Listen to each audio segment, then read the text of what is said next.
Okay, I think we're going to get started, please.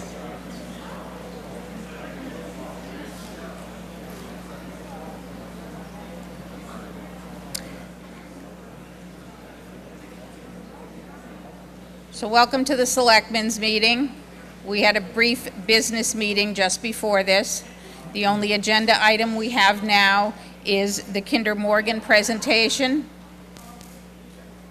Please remember, I just want to do a few little housekeeping things. Please remember that the acoustics are not terrific in here, so if you could minimize conversations with your neighbors, that will help us all to be able to hear better. What I would like to do is to, I'll first introduce the gentleman from Kinder Morgan that's going to be showing us his presentation and going over that information for us. After he completes the presentation, I'll open it up to the board for any questions or comments, and then we'll open it up to the audience for any questions, okay? This is not meant to be a political meeting. This is an informational meeting. And I would hope that Kinder Morgan goes away knowing how professional we all are and how welcoming we are, okay?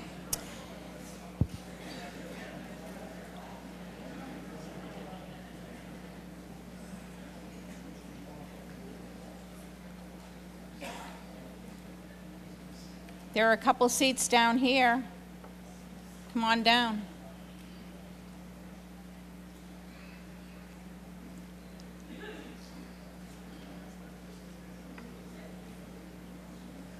I don't think you're going to be able to stand in the aisles, folks. It's against fire regulations. Please find a seat.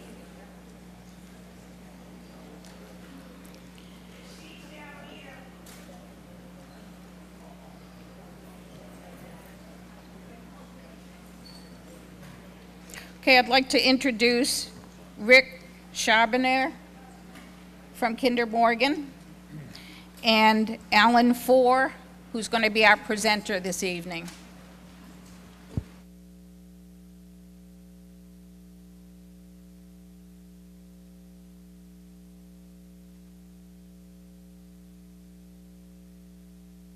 Thank you very much. Can everyone hear me?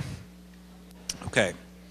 Thank you, Board of Selectmen, for the invitation to be here this evening. I'm Alan Four with Kinder Morgan, introducing fellow members of our team, Mike Lennon, our land manager, Mark Hamrick, our project manager, and Howdy McCracken, our environmental manager, as well as Rick Charbonneir with Public Affairs and three of our local land agents here tonight. Our goal here tonight is to give you an introduction of a proposed project that Kinder Morgan is considering for New England, to let you know where we are in the planning process, what our next steps are, why we're planning this project, and then what we expect the interaction here to be in the Townsend area. This is the 14th town hall meeting we've had over the past couple of months as part of an early pre-application process for the project, and is intended to informally discuss a project that we are still considering. So to start out, I wanted to give you a little bit of information about our company, Kinder Morgan, and I'm going to go through these slides relatively quickly. Selectmen will provide this to you tomorrow, and you can post it however you choose on your website. Also, we have a sign-up sheet outside if you're interested in getting a copy of our presentation or to be on a mailing list for future information. Please sign up.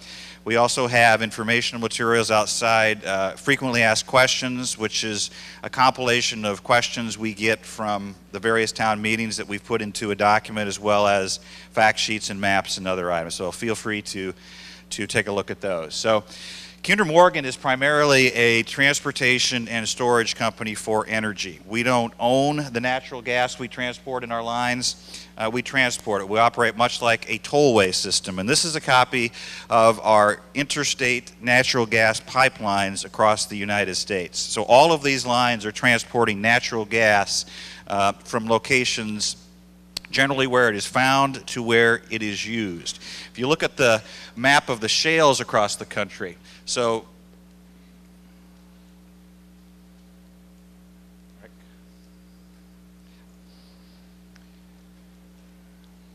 well, okay, we had this problem last night with our presentation. I may have to do this manually from the...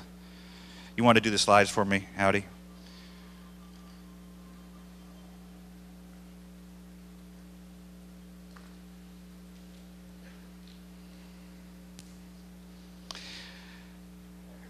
Let's go up. Next. The other way. Down. Down one more. Okay, so this is the shale play map in the United States, and what this is where energy is in the United States. Nothing new here. These are shale deposits that have been in existence for thousands and thousands of years. But this is where the energy is. It could be oil, it could be natural gas, and other energy deposits. And you'll notice in the upper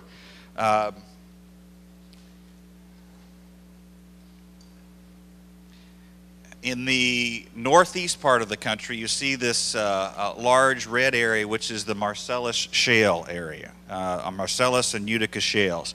So typically in the past, energy that's servicing the northeastern United States has come from this part of the country here, the Gulf area, or the Colorado Rockies. So in the last 15 to 20 years, that has changed. And this massive deposit of energy known as the Marcellus and Utica shales, that is the primary supply source for energy to New England today. Not in the future, but today. So that's where most of the natural gas servicing New England is currently coming from. So if you look at, recalling the map we just saw, there's the Marcellus Shale again. So you look at our Tennessee gas pipeline system.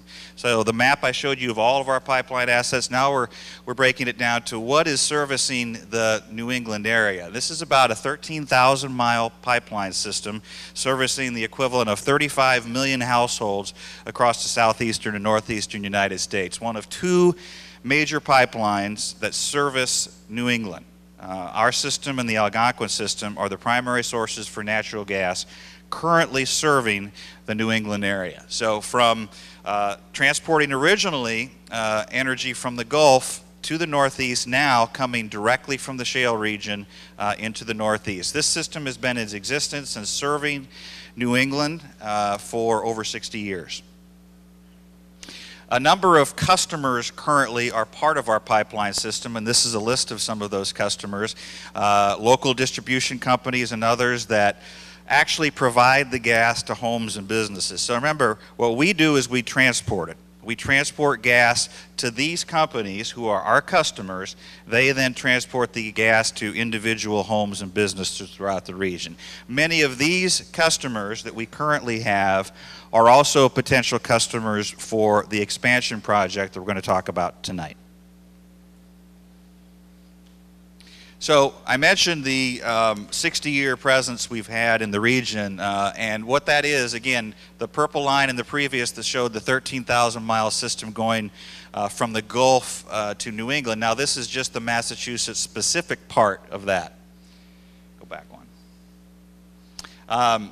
600 miles of Tennessee gas pipeline currently servicing Massachusetts. So the system that we have currently that we're going to potentially expand as part of the new project has been delivering gas to the region for 60 years. And some of the other stats about our current operations. The point here is that a lot of folks are asking, what is this going to look like? What is this new project going to look like? Well, it's going to look a lot like what we already do in the state and have done in the state for 60 years. So the Northeast Direct Project. What is this project about? What we do as a company is we build and operate infrastructure, and we do that on need from customers. And in New England, these are some of the headlines that have talked about the current status of energy supply, particularly in the natural gas area for New England. Headlines like gas capacity constraints, high gas prices, some of the highest in the country, and these are news articles and other items from the region that have talked about the crisis situation for natural gas in New England. This is a copy of a letter from the United States Senate delegation from all of the states in New England writing to the Secretary of Energy of the United States talking about that New England is at risk for service disruption due to limited pipeline capacity. So this is what the policymakers are saying. They're concerned about the restrictions on pipeline capacity. What does that mean? Well, our pipeline that currently delivers around 1 billion cubic feet per day to the region is full, completely full. It can't deliver any more gas. So that's the constraint on the system. The current pipes that are delivering gas to the region are full. In order to service more customers or service additional sources, such as power plants, we need additional capacity. The governors of the, all of the governors in New England have also signed documents talking about restrictions on pipeline capacity and additional need for specifically natural gas pipeline infrastructure. Next slide. So, as a pipeline infrastructure company, as one of the major providers of natural gas to the region currently, we're responding to what we believe is a need for additional natural gas infrastructure. And we believe that this need is going to continue to increase based upon, right now, about 52% of the electricity supply to New England is coming from natural gas. And that number is going up as there's less reliance on coal, less reliance on nuclear, less reliance on fuel oil. We're switching to natural gas. Yes, renewables as well, but natural gas to supply the current need and load for consumers and businesses in New England, natural gas is the ready and available alternative. And the source is important too, because there's been a lot of discussion about fracked gas and where this gas is coming from. And this gas is fracked gas, hydraulic fracturing from the Marcellus Shale region. And to be clear, currently 60% of the supply to the region is fracked gas. If we don't build a project at all, 92% of the gas coming to the region is going to be fracked gas. So I want to be clear about that. It's not anything to do with this project where the supply is going to come from. Go back to the shale map that we saw, where the large deposits in Pennsylvania, New York, and Ohio, that's where the gas is coming from. It's simply a matter of logic that the gas supply to New England is going to continue to come and almost be exclusively shale gas within the next 10 years. So, responding to the increased need for natural gas, that power plants are switching to natural gas. Remember, our pipes are full now, before some of these things happen, before some of the switchovers, before the additional uses of natural gas that will be out there, whether it's trucks or cars or power plants, whatever it might be. The forecasts are for significant additional needs for natural gas in the region. So we're talking about building a project to address not just the short term, not just what you had in the last winter heating season, the polar vortex, the crisis situation that faced New England, not just that, but for the long term, a project to address the long-term natural gas needs of the region. And this project is called the Northeast Energy Direct Project. If you go one more slide forward. And this is the map of the project. We'll go back to the previous slide and talk about the specifics. Nope, stay on the map. So our route. So we begin this project. This is our existing system here in New York and coming into Massachusetts, as well as this system here on the southern part. This is all part of that larger Tennessee gas pipeline system that we saw in one of the previous slides. So the new project would begin in Pennsylvania with a co-location that's next to existing pipe. We'd have some construction here. Then we'd build a line from our 300 line to our 200 line called the connector line that would be parallel to the proposed Constitution pipeline in New York, connecting up with our existing infrastructure in Wright, New York, paralleling the existing Tennessee gas pipeline system to around the Richmond, Massachusetts area where our 200 line goes south. We would have new construction from here, ultimately terminating in Dracut, Massachusetts. So that's the overall high-level picture of the proposed route of our pipeline. If we go back to the previous slide. So this is where we are in this.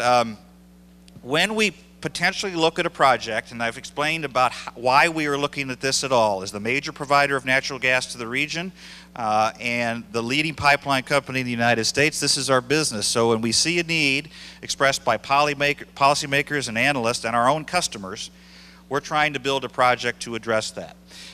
And that's the Northeast Energy Direct. So it's about 418 miles of pipe, potentially delivering up to over 2 billion cubic feet per day of additional natural gas supply. That's equivalent of 1.5 million households. That's the equivalent. Doesn't mean that's how many it will serve. That's the equivalent of how much natural gas we could potentially bring into the region. Additional tax revenue of about 25 million to taxing bodies as well. Now the schedule, this is very important because I know obviously tonight with the turnout, there's a lot of interest in this project, and there has been all across Massachusetts and New Hampshire and New York and other states. So we are very early in the process of this project. In fact, we haven't even started any permit application. No permits have been filed for. We're much prior to that particular part of the project. These are informational sessions, informal, to talk about a potential project. So a couple of things have to happen in order for us to begin this schedule, which we believe we will start a permitting process sometime around September, October of this year. But a couple of things have to happen. First is the commercial need, the need for the natural gas, the need for this project, which we believe to exist, has to be secured with long-term customer contracts. So our business model and how we operate, this is a project that will be 100% financed by Kinder Morgan at over $4 billion. No taxpayer money is part of that. It's our investment in expanding our system. But in order to do that, we have to have firm long-term commitments from our customers. So we're asking them to sign up for long-term contracts on our pipeline system, basically reserving capacity on the line for a fixed number of years. So if we got 1 billion cubic feet per day, a local distribution company, Unitil, could reserve 100 million cubic feet per day. For example, they'll have to commit to that for a long term. That will allow us then to secure, be financially secure in building this line. It's not an if you build it, will they come project. It has to be secure financially and supported by market needs, market for natural gas needs. And that's part of the regulatory process as well. The FERC, the Federal Energy Regulatory Commission, I'll talk about that in just a minute, requires us to show need for the project. In addition to all the environmental issues, we have to show need. So we have to have that piece. We aren't there yet. We are not there yet. As we're talking today, we have commercial agreements with local distribution companies, but we haven't signed contracts yet. The contracts are not signed. So we're very close, but we're not there yet. And we will not pursue this project unless those commercial commitments are made. The second piece is the project needs to be permittable. And what I mean by that is we have to be confident that we can secure the extensive permits that are necessary from a state and federal level to have this project approved and put in service. We will know that, and you'll know that, if we actually apply for the beginning of the permitting process starting this fall. So let's talk a little bit about the schedule and how we get to filing for those permits. Right now, we're in the initial phases right here. Outreach meetings, taking a look at a potential route, refining that route, trying to find what we would call our preferred route that will ultimately file with the federal and state agencies. That would begin sometime around September or October of this year. And what we would do at that point is file for a pre-filing process with the Federal Energy Regulatory Commission. So what pre-filing means is that's the precursor to the actual filing in September 2015, almost a year later. So this pre-filing process begins the actual public comment and involvement process for pipeline siting. So that's when public hearings will be held. That's when open houses will be held. That's when public comments hearings will be held by the Federal Energy Regulatory Commission, where they're going to bring out staff and take public comment officially. We'll have resource reports filed. Will identify the exact scope of our project, our customers, our preferred route, alternative routes. All of that has yet to begin. Will begin around September, October of this year.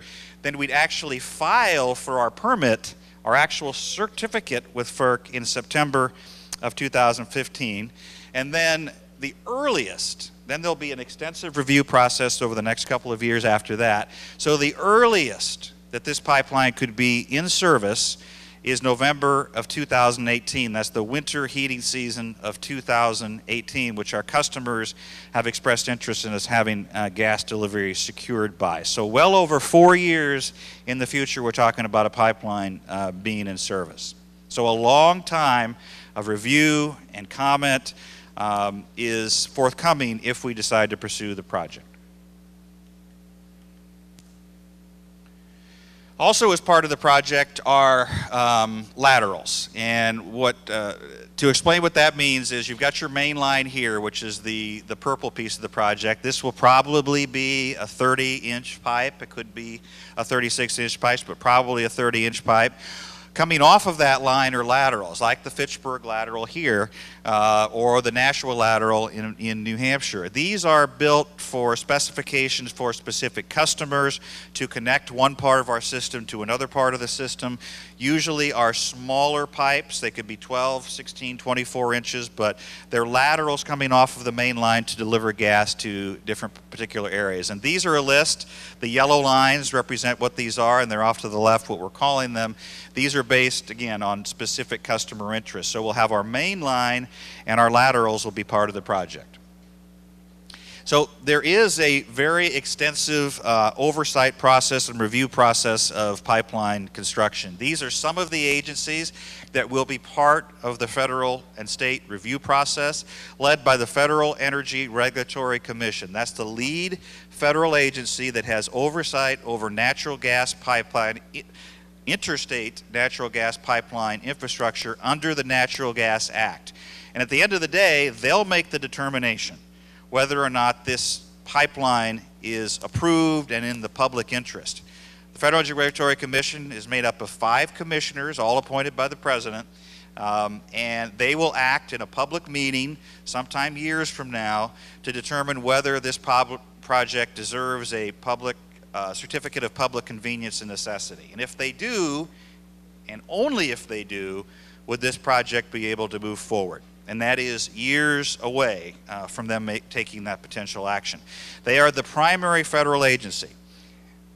Other federal agencies have a significant permitting role as well. The Army Corps of Engineers, the U.S. Fish and Wildlife Service, U.S. EPA, and others. All of those will require, at the very minimum, consultation, typically significant permitting obligations as well. So we'll need to secure all the permits on a federal level as well. And then you go to the state of Massachusetts, which has significant permitting responsibility as well. The Department of Energy Environment and its affiliated agencies, some of which are listed here. All of those agencies will have a permitting process and a public component to that as well, where there will be input. Again, none of this has started, and we won't start any of this until the earliest this fall, and that is, again, if we in fact decide to pursue this project. Also, local town conservation committees, local boards of selectmen also will have input of the process, as will stakeholders like yourselves in the room today. A number of towns or town jurisdictional borders are part of this project. This is a current list. Our route is still in development. This list is somewhat in flux, but just to give you an idea of the towns that could potentially be impacted by the project. Now, not necessarily all of these towns have town-owned land that we are crossing, but somewhere in the jurisdictional borders of these towns, our current configuration of the route is included. So, specific to the Townsend area and Middlesex County, you can see our existing infrastructure here. And let's go to the next slide. And then our new infrastructure here. Now, this is the town borders, and you can see here what we're looking at here is a survey corridor for the proposed route, and also this is part of it too, the Fitchburg lateral. But this is a survey corridor. So what we're looking at is roughly a 400-foot wide corridor that we want to survey to determine whether in fact the pipeline route is permittable. Let's talk about routing for a minute, because I know that's a big interest to a lot of folks here. And we'll talk a little bit about how we arrive at the routing process and what our next steps are as far as routing is concerned. So when you're looking at a route, and Howdy, can we go to the big overall route? I think if you go down towards the end, we'll have that map back again. A couple more. There you go. So if you're looking at this from a macro perspective, we need to get gas from the Marcellus Shale area, where the shippers are, to Dracut, Massachusetts. Now, there are a lot of different ways potentially to get there, and if you look, the easiest way might be a straight line from point A to point B. Obviously, you're not going to site a pipeline with a straight line. So you start looking at a number of different issues and features of the land. How can you get the route to your destination that is permittable? So what I mean by permittable is the regulatory agencies have to approve whatever route we propose. So we're trying to find a route that addresses landowner issues, addresses cultural issues, addresses environmental issues, addresses constructability issues, trying to co-locate the pipeline where we can. So there are a whole series of factors that we look at in identifying what we will ultimately call our preferred route, what we believe is the route that is permittable on this project. And that's how we've arrived at this particular route. Now, we are refining this route as we speak, and we've made a number of adjustments, and I understand we've made an adjustment. We can go back to the town map. That's not the town map. That is not a pipeline route there.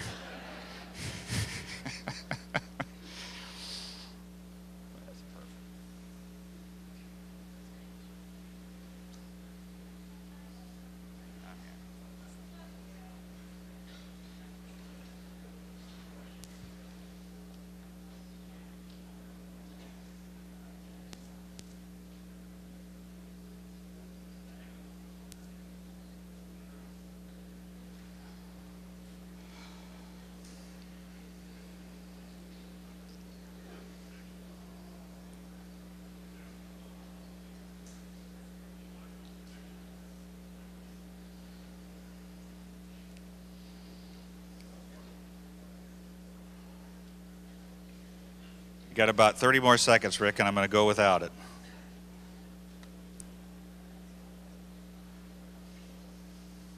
Signal searching, that's not a good sign. Well, I don't want to waste anybody's time here, so we'll just continue on. He'll get the map back up in a second. And we've covered most of the major items I wanted to cover. So before we start with questions, the project is still in development. We're still refining our route. We're taking into consideration town hall meetings like this. As I said, this is number 14 of town hall meetings, and I'm sure we're going to do many more. We've committed to all the towns that want us to come. We're going to come and talk to them. We met with a lot of the land trust organizations today in West Boylston, a meeting hosted by the Department of Energy and Environment, to get their input, and we're going to have continued dialogue with those agencies.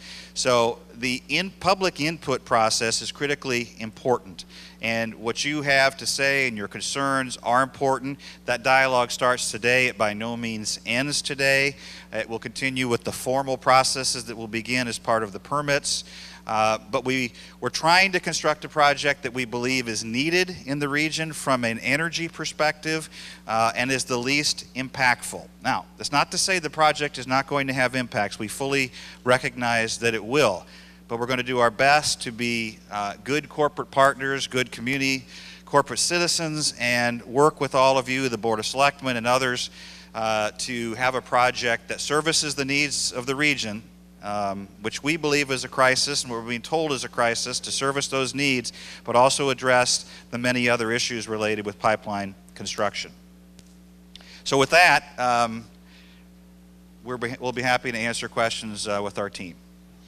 Okay, a little bit more housekeeping.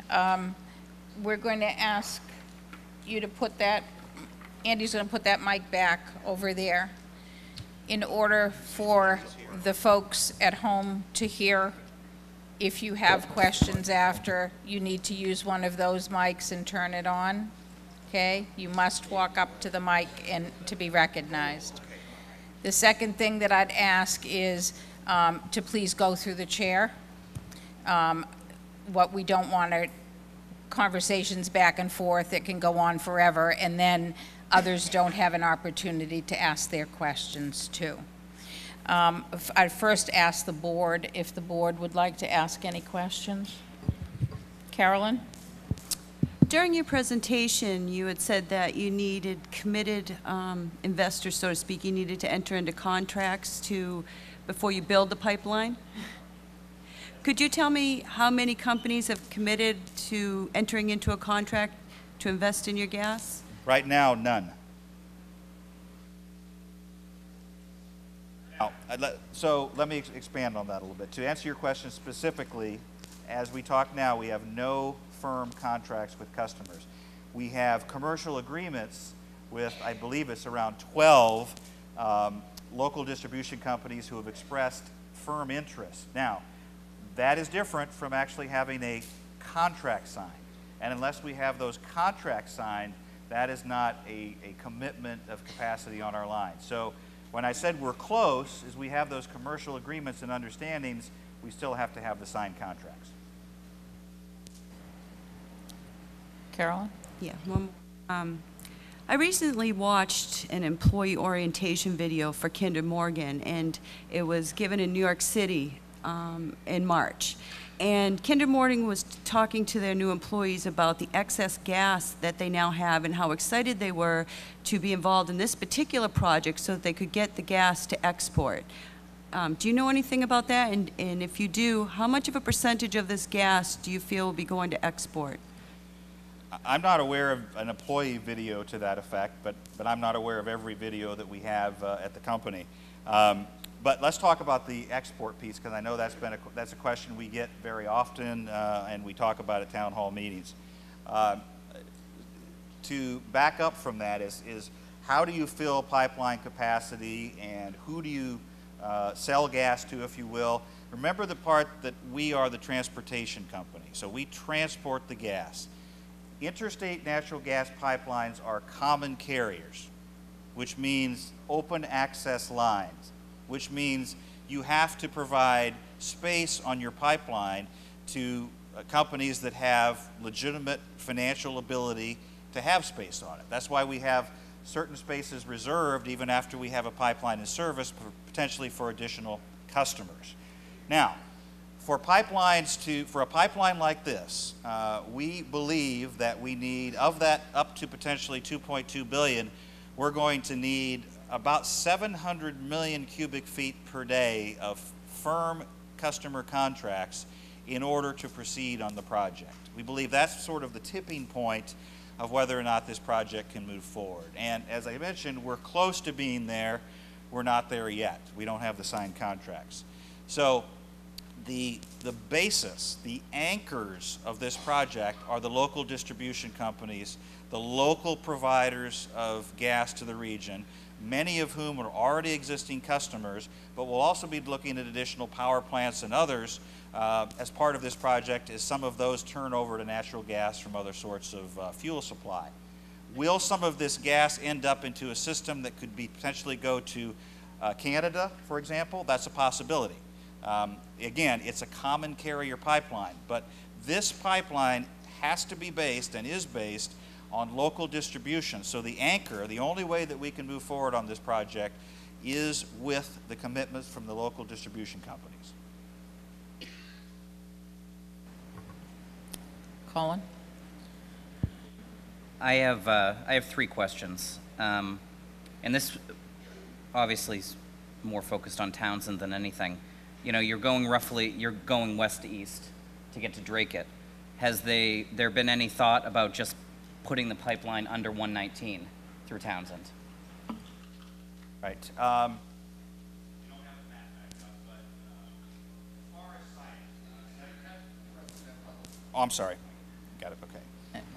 So part of the review process for pipeline siting is co-location. And co-location with roads is one area that you potentially look at. And about over 40% of our pipeline is currently co-located. Some of that is with power lines, some of that is with existing pipelines. But can we potentially co-locate with roadways? It's a possibility. There are some restrictions on that, on our ability to do that, and we're going to be talking to the Department of Transportation in Massachusetts about that. In fact, we've got a meeting tomorrow with those folks. So as part of the alternatives, if we don't believe when we file for our preferred route that we can locate next to existing roads, for example, we're going to have to say why that's not possible. That'll be part of the alternatives analysis. We've had a lot of folks say, why don't you go down the Mass Pike? Why don't you go next to Route 2? And other suggestions like you've made. So those are alternatives that we're going to be looking at. It's not as easy as you might think to construct next to a road, but it is a factor that we're taking into account as we're taking in public input, and something that we will be talking to the Department of Transportation about.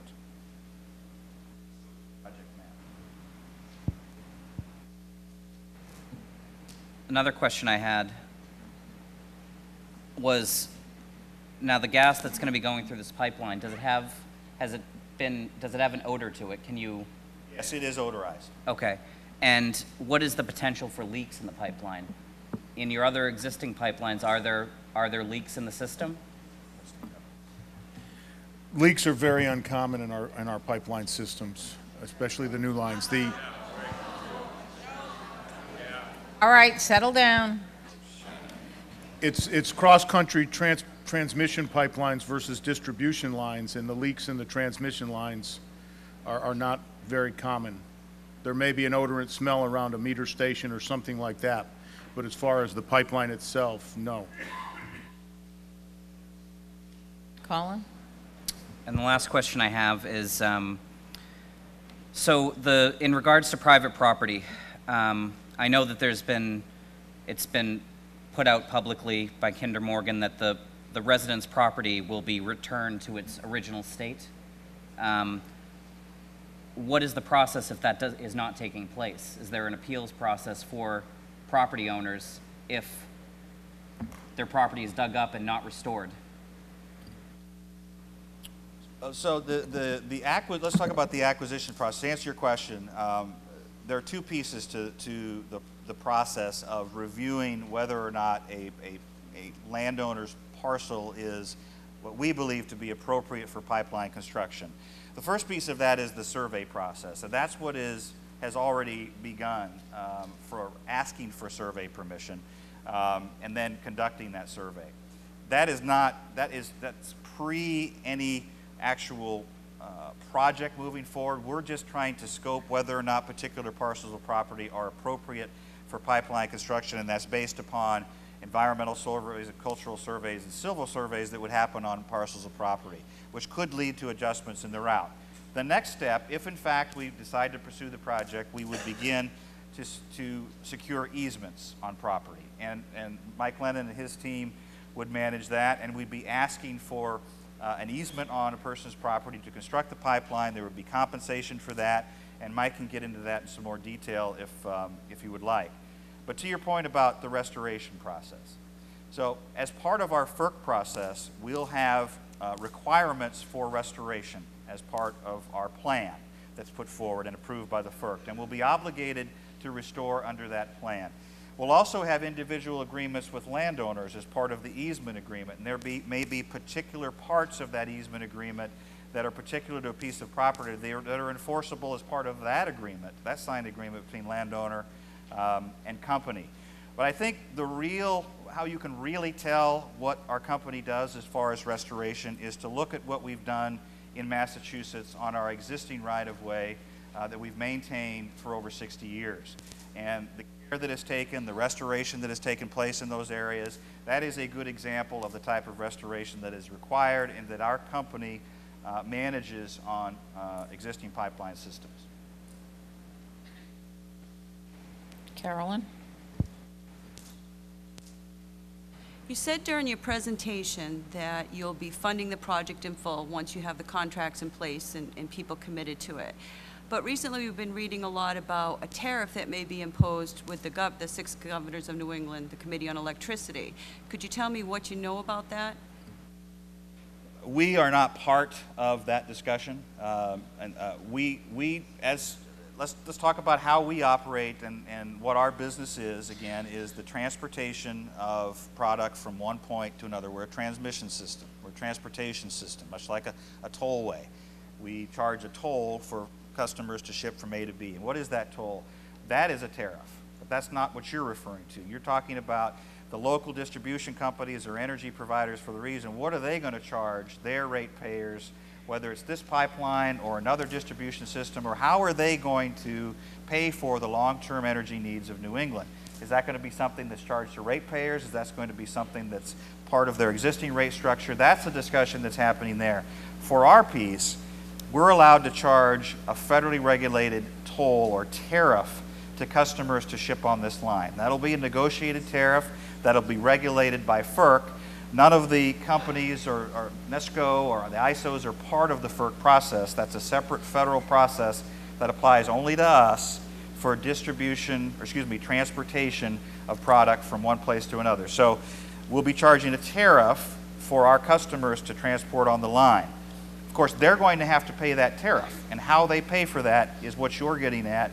And do they want to decide whether it's this pipeline or another pipeline system or some other infrastructure? That's the discussion that's going on now. We're not part of that discussion, other than the sense that our project is one of the projects that's being considered for the region. All set? I have one question. My question centers around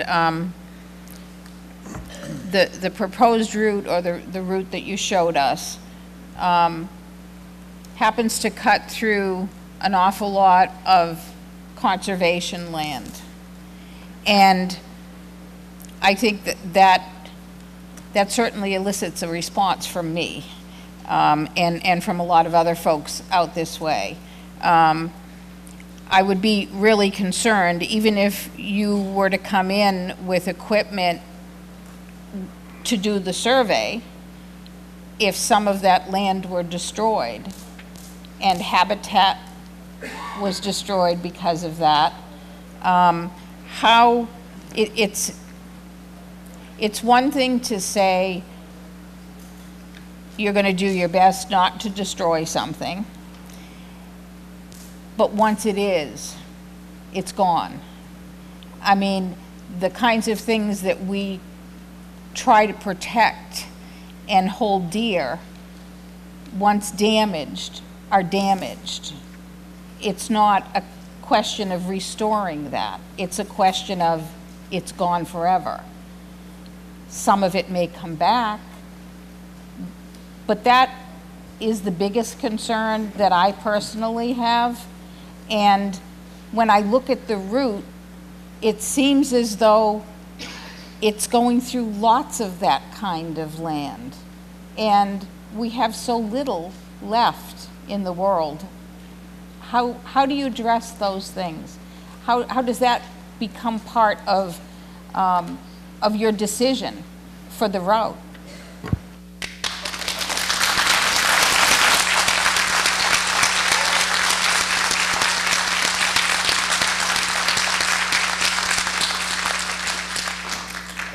Two parts to that, and I'll talk about the conservation land piece first, but maybe Howdy, you could talk a little bit about what survey is and what we do during the survey process. So we'll do this in two parts. I'll talk about the conservation land piece that the Selectmen asked, and then I think it's important to understand what the survey process entails, and our environmental manager will talk about that.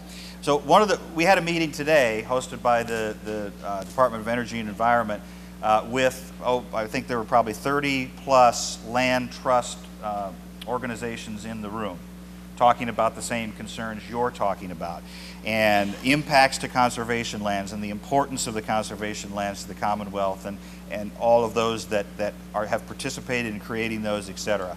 And it is a conversation we've had at every town meeting we've been to. So as part of the siting process, what you look at is collectively all of the issues that are out there. You collect data, you collect information, you try to make determinations on what is ultimately going to be permittable. And your concerns about conservation lands are going to be part of the permitting process. And the regulatory agencies, as they did today at the meeting, and will all through this process, are going to be asking us why we can't go somewhere else. What I explained at the meeting today, and it's important for everyone to know, avoiding conservation lands is important, but simply moving it off of conservation lands onto someone else's land is not the answer. We have to be able to justify wherever this pipeline route goes. Now, the Selectmen asked about co-locating with a road somewhere. We're co-locating with power lines currently. We're co-locating with our own pipelines in several places. Can we do more of that? Can we, potentially with the roads is another area we're specifically looking at now. Can we do more road co-location? That isn't an easy answer as well. Some folks have said go down Route 2. Well, in some areas of Route 2, you can't construct on one side because of an impediment environmentally, and you can't construct on the other side because houses are there, and we can't take down houses.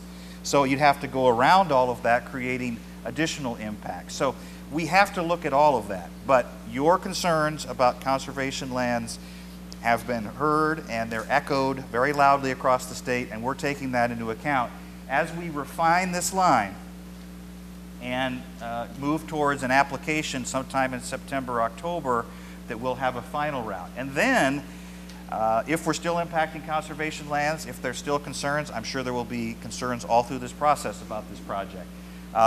There'll be additional comment and review at that point, and the agencies will begin their review process of conservation lands and the impacts. And at the end of the day, it's not our decision. We'll propose, we'll defend, we'll advocate, but at the end of the day, it's the regulators that will determine where this pipeline will go and how it will be built. And at the end of the day, if it will be built.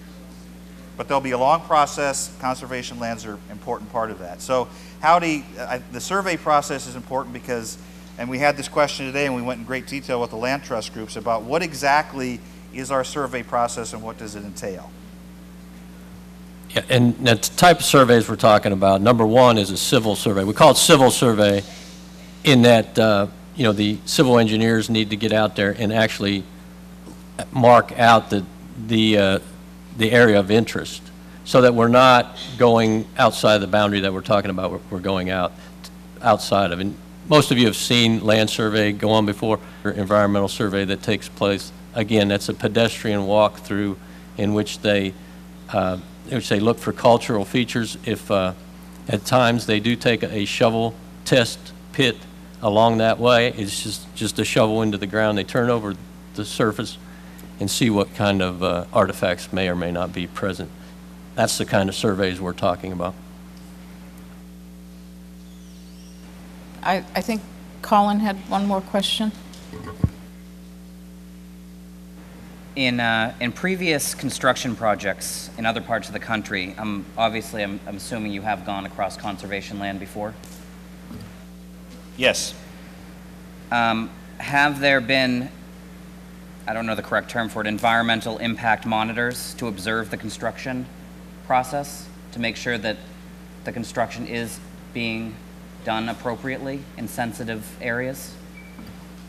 Yes, as part of our application and our follow-through in construction and post-construction, we have environmental inspectors on site during the construction at all times, and they look and they keep the environmental issues in compliance as specified in the permits. And are those independent inspectors? We're required to hire them as part of our construction contract, and then also the FERC has their independent inspectors come in as well. And in this case, there would be FERC monitors on site, maybe not 24/7 in that case, but they would be coming through and inspecting. But the main inspectors are environmental inspectors that are being paid by your company? Through the construction contractor, yes, that's correct. Okay, we're going to start taking some questions. As I said, if you want to ask questions, you need to walk up to the mic. You're probably going to have a line. Brian, and I happen to know Brian, but I don't unfortunately know everyone, so if you could all introduce yourself, first and last name and where you live, please. Thank Brian you. Sanford, 7 Ponderosa Drive, 36-year town resident. A project of this size, the scope of the project of this size has to create an economic value. It has to create lots of jobs, construction jobs, and high-paying construction jobs. It also must help the local economy. And if you could elaborate a little bit on what type of economic impact you will have as you come through the area, I appreciate it. The slide, the PowerPoint wasn't working. You may want to go back to the economic slide, Rick. But just briefly, this will be 100% organized labor project. We've signed memorandums of agreement with the laborers union, so there will be about 3,000 trade jobs associated with the project.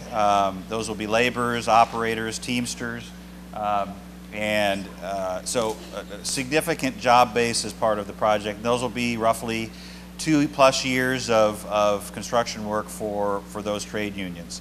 There's also the benefit of tax revenue.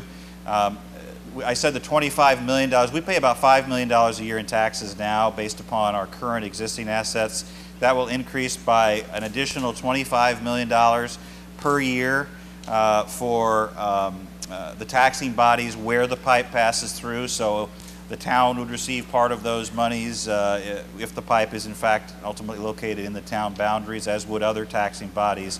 So the taxing bodies across Massachusetts would share in that revenue, and that's an annual revenue, and that's not a one-time payment, that's an annual revenue. There'll be sales taxes and other types of taxes associated with construction, but the primary economic benefits are the union construction jobs, which will be Massachusetts-based. Some of the trade unions are here tonight representing the locals. Those will be the jobs, the tax revenue, and the real benefit of the pipeline is additional potential for gas delivery and gas security for the region. But those are generally the economics of a project like this. Thank you. Let's do this side of the room. We'll take turns. Hi, my name's Heather Soler. I live on Koski Way. I'm sorry, I can't hear you. My name is Heather Soler. I live on Koski Way. So I have 2 questions, but I will make them quick. You mentioned briefly, Alan, that you have these existing pipelines and cannot continue to add capacity to those existing areas. Could you explain why you couldn't? I mean, if it's 50 feet wide and it's a 3 feet wide pipe, couldn't you just add another pipe alongside the first one?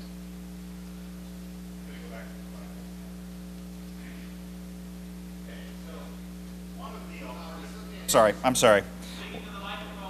Yep, I got you. I'm trying to look and speak at the same time. Okay, thank you.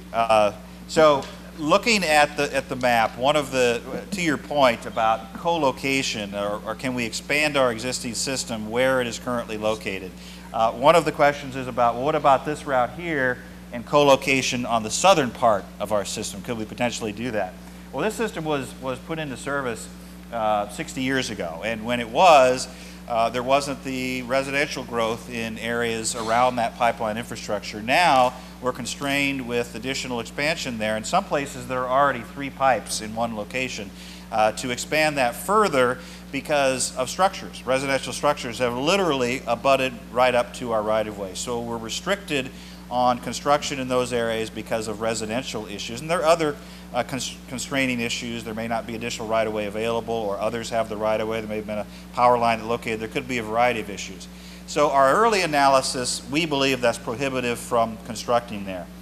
As we get into the permitting process, the alternatives analysis will be much more specific than what I've just given you. There'll be a lot of detail associated with why can't you go on that particular route. Because co-location is a very important piece for the FERC siting process.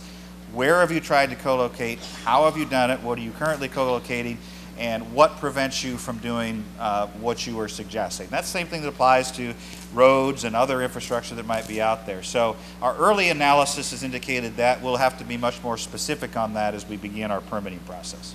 Okay, and then thank you. My second question is, you mentioned you expect that the added pipeline will provide $2.2 billion, I'm assuming, in gas? 2.2 billion cubic feet. And the Okay. equivalent of that is it's about 1.5 million homes, if that were specifically to provide gas to homes.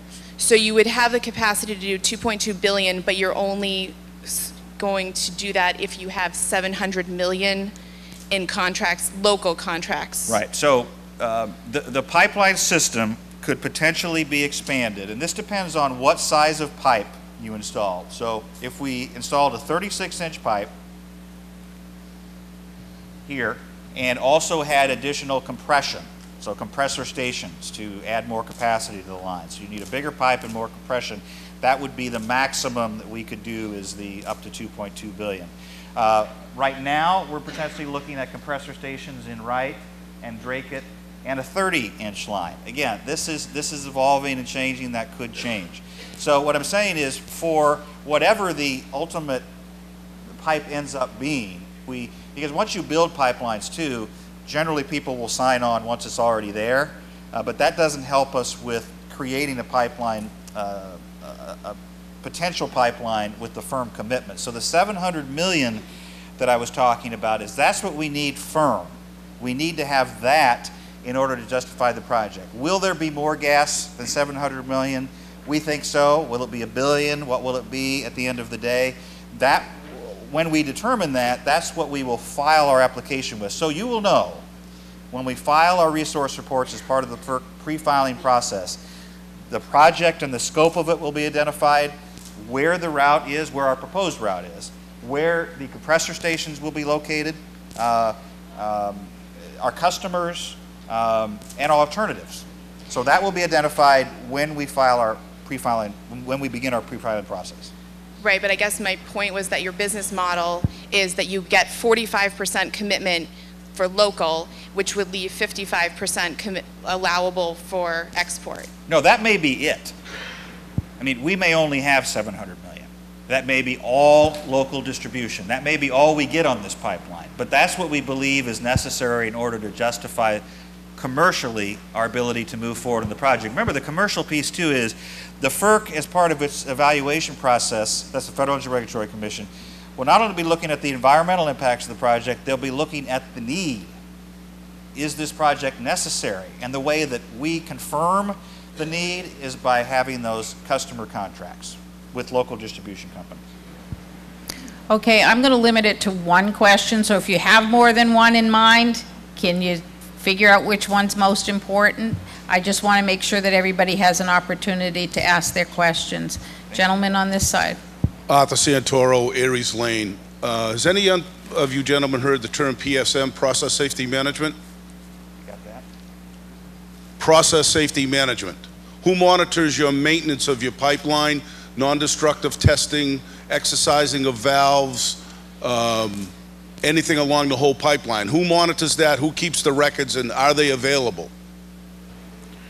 The records are kept by the company. I don't know if they're public records or not, but it's all regulated by the Department of Transportation, PHMSA, Pipeline Hazardous Material Safety, and from the design of the, I'll start out from, it's all regulated by DOT, PHMSA. It's all the records are kept in accordance with the regulations. It starts with the design of the pipeline. Through the material procurement of the pipeline. It's all regulated, the type of materials we can buy, the steel, the way the pipe is manufactured, how the pipe is tested. All the pipes have material transfer records, all the MTRs, all the steel, traced all the way back to where the steel, to make the pipe. When the pipe's welded, all the pipe, this pipe is 100% X-rayed, NDE X-ray in the field. All those records are kept. It's pressure tested, all the welders are tested, so there's a complete testing program for construction. And then once the pipeline's constructed, all those records, we've got all those records, and we're under DOT audit. Several times we come out, they audit us and have the right to audit our records. And then during maintenance and operations, we as Kinder Morgan maintain, you know, we have maintenance, operation and maintenance people that maintain and operate the pipeline. So when there's deficiencies found during your inspections, how long do you have to repair these deficiencies, and who monitors you to see that the deficiencies Yeah, are the corrected? DOT monitors us, and there are certain limits. For example, if, and I don't have the statistics here, but if there were a leak, which is a rare occasion, depending where it is, what it is, there's certain time things. Some things are immediate repairs. Some things there's a timeline. Same thing with cathodic protection.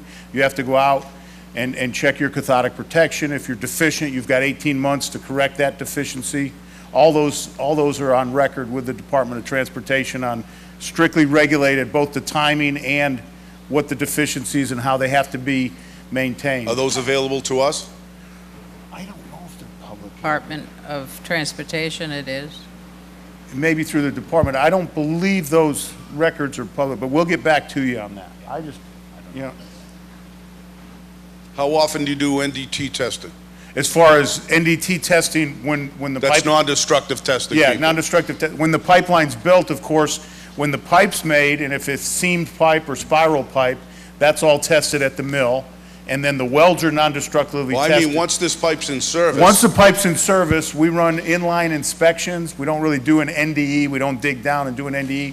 We have the smart tools. It's a device that goes through the pipeline, and most of them are magnetic. Some of them are electronic now, and they run through the pipe, and they keep a log along the way of the pipe. They run right in the gas stream. We have facilities on one side and maybe over a 40-mile segment inline and come out the other.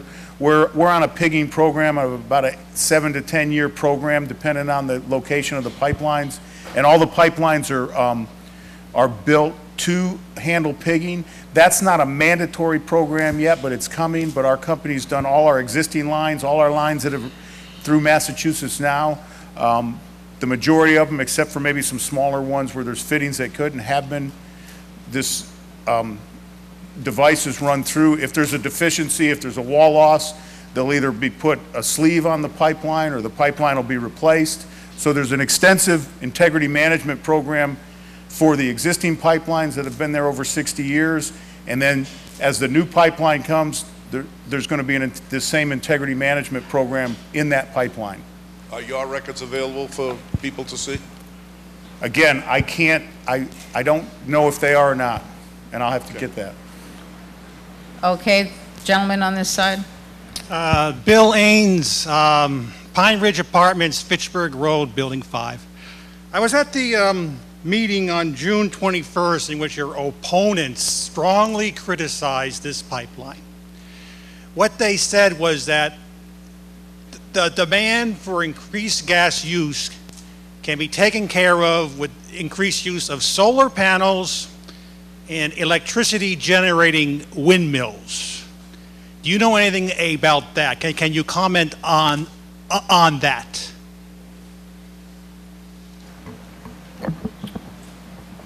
We're aware of the folks that don't agree that there is a significant need for additional energy infrastructure, that the long-term needs could potentially, and short-term needs could be 100% provided by renewables. We don't agree with that. We don't think those who are providing energy currently agree with that. But ultimately, that's the case that's going to have to be made. There'll be a vigorous debate through the FERC pre-filing process and through the FERC process on whether or not a project like this is needed. And that's part of whether or not this project will be approved. You have to have your environmental and your permitting approvals, but you also have to show need. And that need is determined by whether or not there's a need in the region by the regulatory authorities that govern the creation of additional infrastructure or expansion of systems. So really, you know, our opinion is part of it, but ultimately it'll be the regulators that make the decision on whether it's needed or not. We believe it is. We wouldn't be here tonight if we didn't think it is. We wouldn't be potentially pursuing this project if we didn't think it is. And the customers that we're confident we're going to get, the local customers, they won't sign up unless they believe it's necessary or the best alternative. You know, we believe, and we've said as a company, that natural gas is a bridge energy, that it's better from a fossil fuels perspective than coal or fuel oil. It is still a fossil fuel. So a bridge to renewables. When will renewables be able to carry the load? When will renewables be reliable enough? That's up for debate too. But we've said publicly that we believe natural gas is a bridge energy. And this pipeline system and the expansion of it is potentially a bridge to a time when we can rely on renewables more readily. So, but that's part of the discussion, that's part of the debate, and I'm sure we're going to hear a lot about that over the next several months. I yield the floor. Thank you. Yes, ma'am. Sarah Yakabuchi on Lunenburg Road, and I see on the map that the high-pressure pipeline that you have has 2 points in which there'll be branches off, and then there'll be lower pressure on those 2 other pipelines. And it's my understanding that the points in which there is lower pressure are large industrial complexes, multi-acres, and then when there's a lower pressure, gas is released, which is toxic, and also noisy. And I'd like to know more what that would look like and what that would involve. Yeah, which points exactly? I can see 2 points on there, one in West Townsend, one in Townsend, in which there is a branch to another part of the state.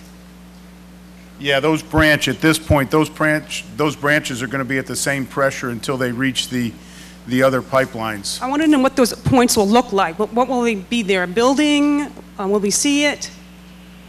At a pressure regulation station, typically there'll be some sort of building. It'll be underground. There will not be a release of gas. That's not how the pressure is reduced. It goes through flow control valves and pressure regulators. It'll be designed so that there's no noise.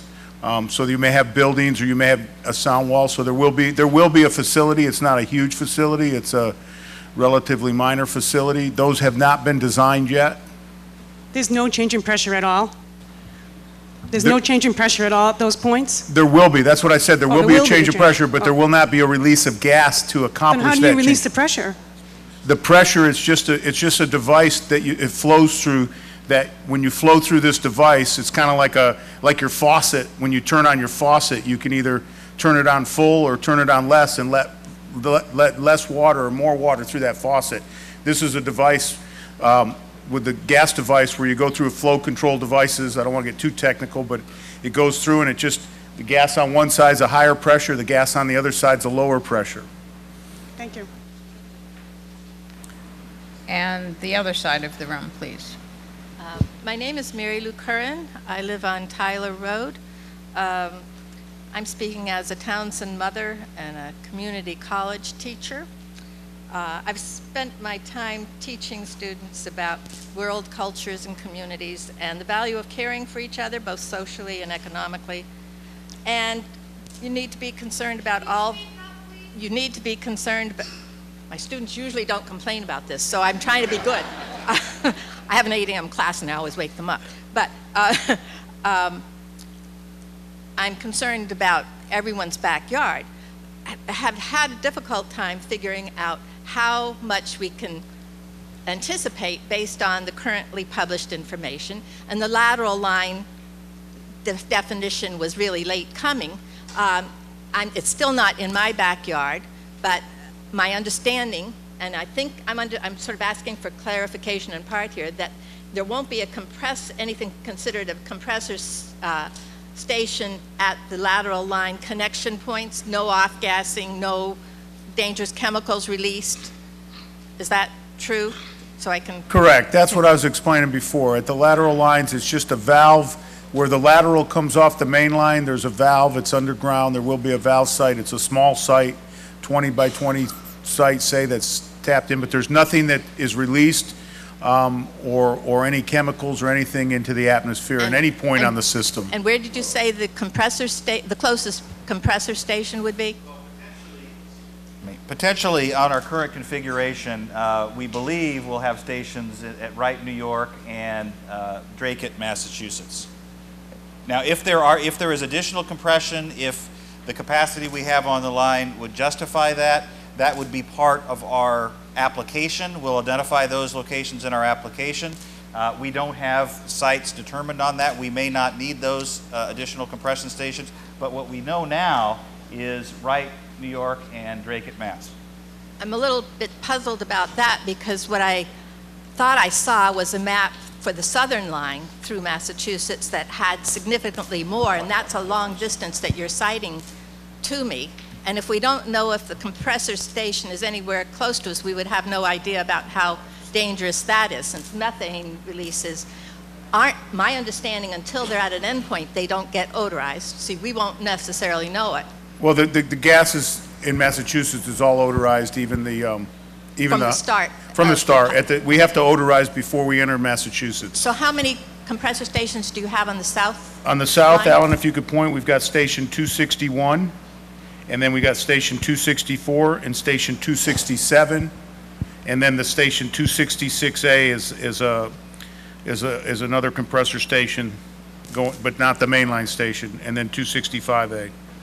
So there are likely to be more between. There's a possibility. We're not going to stand here and say there's not a possibility that there's compression, that eventually compression will be put into this project. At this time, we know there's a compression station in Wright, and there's a compressor station in Drake, because that's the start and end of this high-pressure system. Right. So it's obviously going to be difficult for us to understand the real threat to our own communities, and so it's sort of incumbent upon us to assume the worst case and protect ourselves and not divide ourselves if we don't really know who's going to benefit and who's going to be hurt by that. But the final local question I had to do with also this transmission issue, you were talking about pigs, and I've read some readings, and I don't know whose information, but I had read something where the pigs would be about a 10-mile interval, and they would have to be opened up and cleaned periodically, where there would be, perhaps you would consider it a minor off-gassing or release of chemicals at those points when you're cleaning them and putting them back in. There's no release of chemicals, but you're absolutely right. The pigging distance is more like 30 or 40 miles, not 10.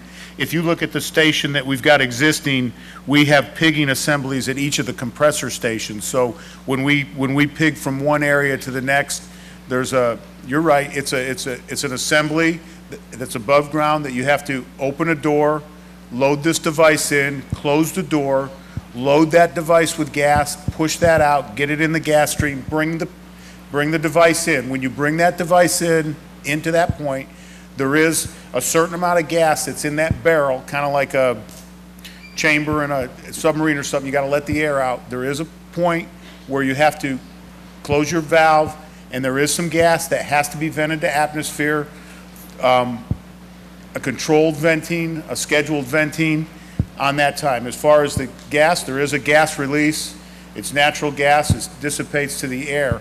All of those facilities are located in areas that will be, we haven't designed it yet, but those are going to be located in areas. They're not going to be located under power lines in areas like that, congested areas. So, but I'm not going to stand here and tell you that your facts are correct. There is a release of gas when you take this pigging device out, but that's one of the things that, in order to accomplish that, run that tool through there, we really don't have any other technique at this time but to do that in a controlled manner. And who does that work? Okay, I'm going to have to cut you off. This side, please. Emily Norton, Vinton Pond Road. I've been listening to your presentations and I've been doing my research, but there's something that I still don't quite understand. Possibly you can help me with that. So what I do understand is you propose to blast and bulldoze your way through conservation land, forests, private properties, wetlands, and farmlands to build a huge high-pressure gas pipeline. The gas is obtained by fracking, which poisons our nation's drinking water supply. The reasoning for the project is to help us those 12 to 20 days during which part of those days we need to get gas from what's called the spot market. And that causes our electric bills to go up. So your solution to that problem is to make our electric bills go up every single month by having us pay for your multi-billion-dollar company's building of the pipeline through a tariff. We know that most of the gas won't benefit us, but will be exported to Canada and beyond. We know that if your pipeline gets approved, you won't have to follow Massachusetts wetland regulations. We know that your pipelines have exploded in the past, so we know that we would be carrying all the risk. Emily, I'm sorry, do you have a question? Yes, I'm getting to it.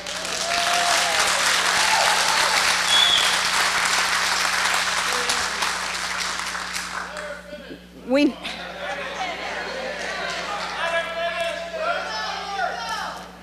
okay, we know that your pipelines have exploded in the past, so we know that we would be carrying all the risk living near the pipeline. We know our property values will go down and our insurance rates will go up. We also know that when it comes to jobs, green energy has the potential to create many more times the jobs that Kinder Morgan claims it could provide. And green energy jobs would be permanent, not temporary. And one more thing about jobs. At some point, we each must determine what we are willing to do for money.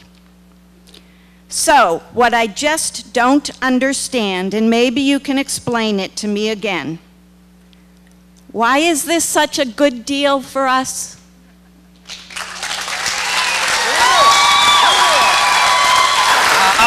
All right.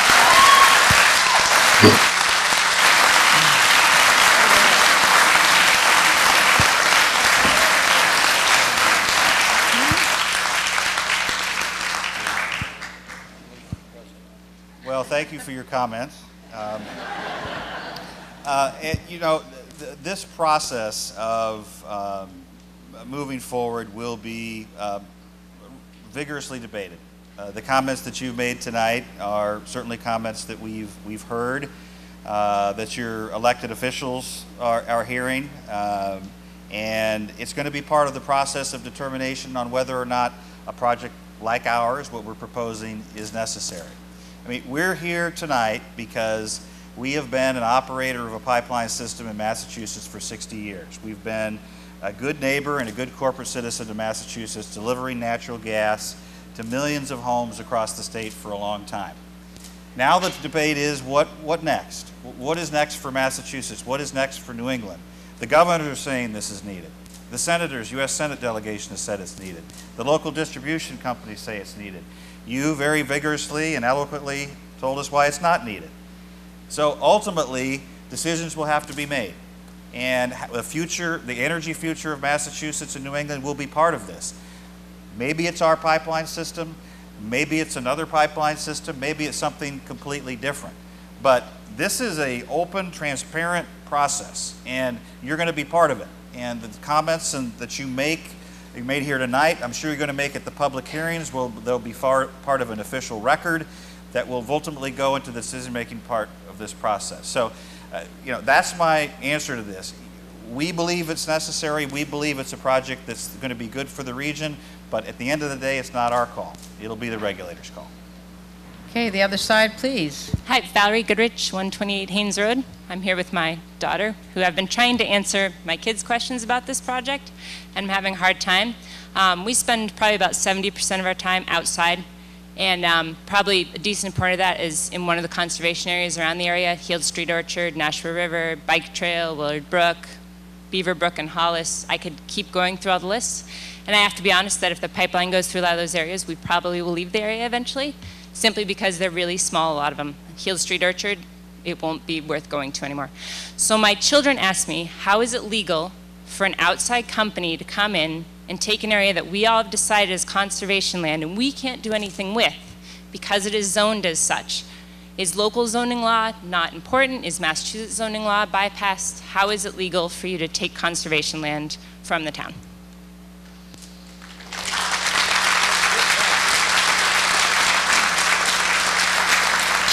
I understand your job's really hard too, so I'm sorry. Right, right. So as a private company, we have no authority to take anything.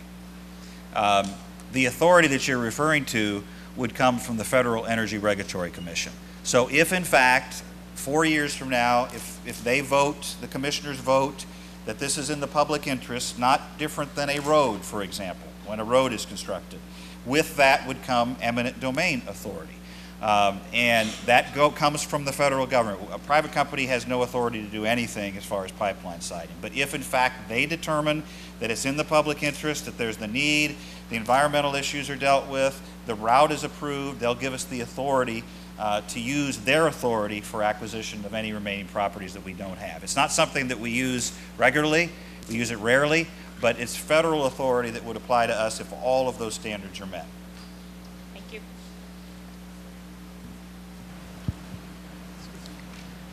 Kathleen Fitzpatrick, Turnpike Road. My question pertains to the residents of the towns through which the pipeline will pass. Will we be receiving regular residual royalties for assuming the risk of leakage of toxins, explosions, decreased property values, and increased insurance costs? If the pipeline has a capacity for 2.2 billion and you have contracts for 700 million, that means 2/3 of the gas could be going for export. Shouldn't we be sharing in that profit?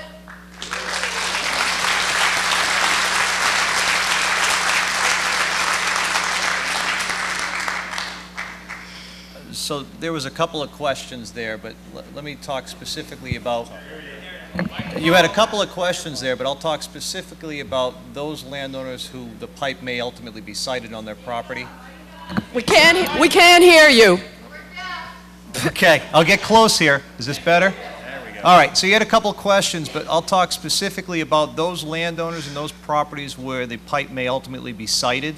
In those cases, there absolutely would be compensation. Our team, several years from now, when we got to that stage, would begin the process of purchasing easements from the property owners, and they would be compensated for the permanent easement, any temporary construction workspace that would need to be purchased, as well as any damages to the property. So as far as those directly impacted citizens, they would receive compensation through our... All citizens of these towns are directly impacted. I'm asking about regular residual royalties to partake in the profit sharing that Kinder Morgan will enjoy, especially if they can export a lot of gas outside of the country. I'm talking about profit sharing for all of the residents in these towns. What are you going to do to make it worthwhile for us? That's not something that's done.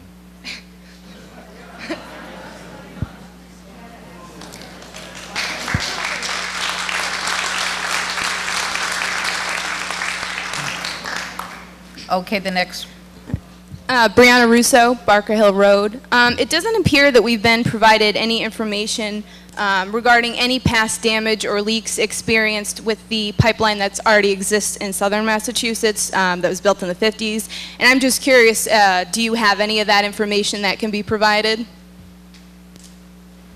We post on our website our company's safety record, kindermorgan.com, so I encourage you to visit our website. We're one of the only energy companies that actually publishes their safety record online, so you can view our record there. And it's one of the best in the industry.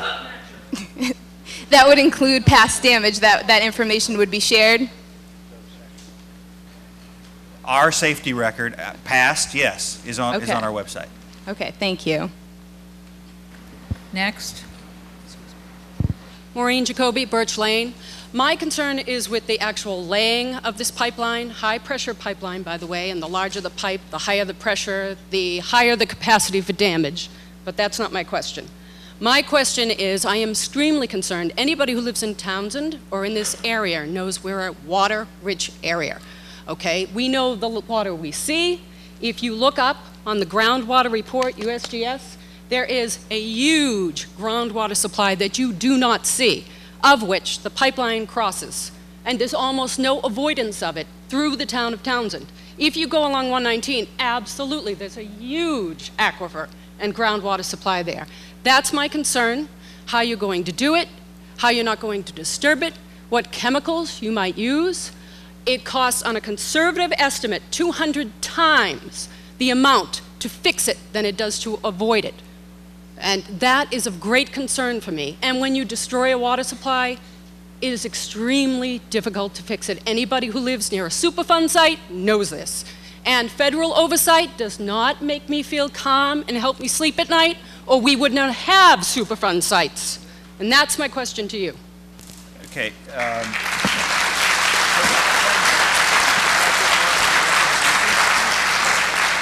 So I think we can talk about a couple of things there. Howdy, if you could talk about the environmental component, and then Mark, you can talk about the construction piece. I just want to point out that, you know, we're seeking in each case survey rights, and as part of the survey rights and the permitting process, those issues will be taken into account, and if that is inappropriate to cite at that point, you know, through the permitting process, we would address that, and Mark has some more issues on the construction side. Yeah, and those are valid concerns. we've crossed watersheds. We just crossed a watershed in New Jersey, the Newark, City of Newark watershed properties. New Jersey DEP had a conservation easement on it. New Jersey doesn't encourage me. They're like the chemical state of the United States. Well, this is in a pristine part of Northeast Jersey, but I'll leave it at that. We've done it in Pennsylvania. I just want to say that first off, the line has to be permittable, as Alan said. So when we pick a route and we do our surveys and we do our studies, we have to show that we can permit this project. We have to show that we can construct this project without any long-lasting impacts to the properties. During construction, there's extreme care taken to protect and keep water and control groundwater on that property when the pipeline's constructed, the vegetation, how that's all controlled. But to whom are you accountable? I don't want a state or a federal oversight. I want us, our town. It impacts us. It impacts the adjacent towns. We are a watershed ahead that goes down and feeds into other towns as well. I have been here before with other projects in this town, and it is of great concern to me. Water is a basic necessity of life. Absolute. And and people I know who study water supplies don't live in towns where things like this happen. Because they know more than I do. Yeah, I was trying to explain the construction techniques and the permitting and how it's permitted and what care is taken to protect that. The Corps of Engineers has jurisdiction over wetlands. There's other agencies, the local conservation commissions. There's things where there's going to be requirements on, should we get that far, to be able to permit this pipeline and then construct in accordance with that pipeline throughout it and ensure compliance. We talked about the inspection. We've got FERC monitors. We've had other monitors out there watching this. It's a very strict procedure on how we construct pipelines through these resources. And it's all, if you go to the FERC webpage and look on FERC.gov, you can see other projects where these type of projects have been constructed and the type of construction that's there. Is there any bite to violating the monitoring? Because in the past, water companies, if they don't report, there's no bite to it. There's no fine. There's no repercussions at all. There are fines. There are fines. There's notice of violations, and they are enforced. I don't want to say we've had them. We've had 4 years ago on a project, we had major hurricanes and storms come through. We had water the whole city was flooded, but we had violations because of our pipeline construction. It's very strict, all the way to people like myself that have a position over construction that can be fined and jailed themselves. And at Kinder Morgan, we take it very serious, as all the natural gas companies do in these type of construction. If we didn't think we could get the permit and comply and build it in compliance with that permit, we're not going to build the pipeline. All right, so I have a question as to how we can do further public comment.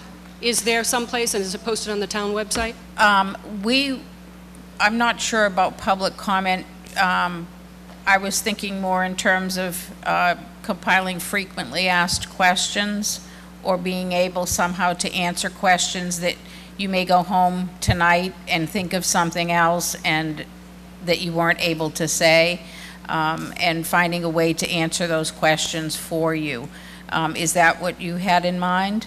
Not really. But, okay, I think in terms of commentary, from what I've heard, and knowing Massachusetts and knowing that Massachusetts is pretty strict on environmental issues, one of the questions that I actually have is, who are the senators that signed that letter saying we need more capacity?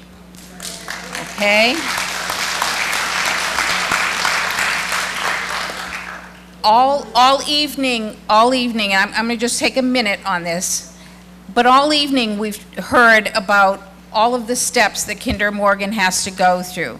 They're going to have public hearings. Public hearings, I've been to them. We sit and you sign up and you say, I would like to speak. You may submit it to your representative or to your senator to speak for you. There are plenty of opportunities for you to write how you feel and why you feel that way, to submit it to whomever. And certainly, if this comes to the point where they are going to apply for a permit or have that considered, that's where your input becomes crucial.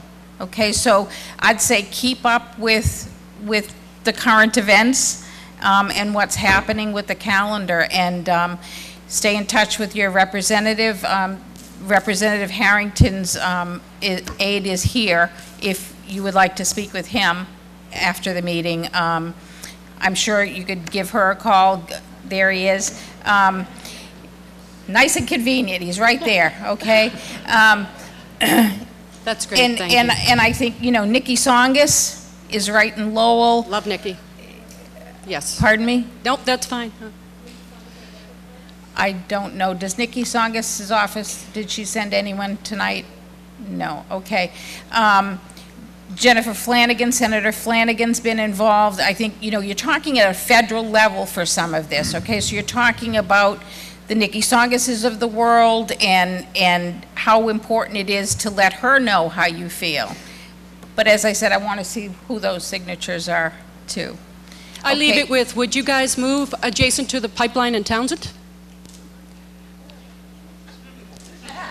Do you live near one? Okay, let's go on to somebody else can get a question answered. Yes, sir. Hi, Mike Spinney, Turner Road. Question with regard to eminent domain. I don't know of a single case where eminent domain has been used to fairly compensate property owners. I've heard plenty of people talk eloquently about the environmental impacts and things like that, but you're a for-profit company, and with the power of federal fiat behind you, if this project is approved, how can we have any assurance that you're going to negotiate in good faith and compensate fairly in a town where property values are, there's a reason people live here, is a quality of life. We don't want to lose that, but we also want to make sure that the quality of life we've paid for would be, in the case of this being forced upon us, that the people who are directly affected be fairly compensated and not use the power of federal pen to basically steal their property.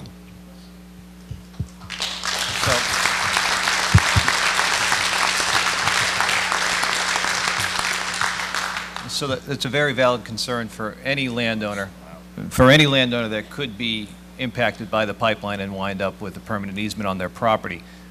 When we get to that stage, we will begin by reaching out to the local assessing authorities, local appraisers, to determine general price per acres within a region, within a neighborhood, and then work on a case-by-case basis with the individual landowners to compensate them fairly. And it would not just be my word versus your word. There would actually be licensed state appraisers that would be involved in that process, independent of the eminent domain or the federal involvement.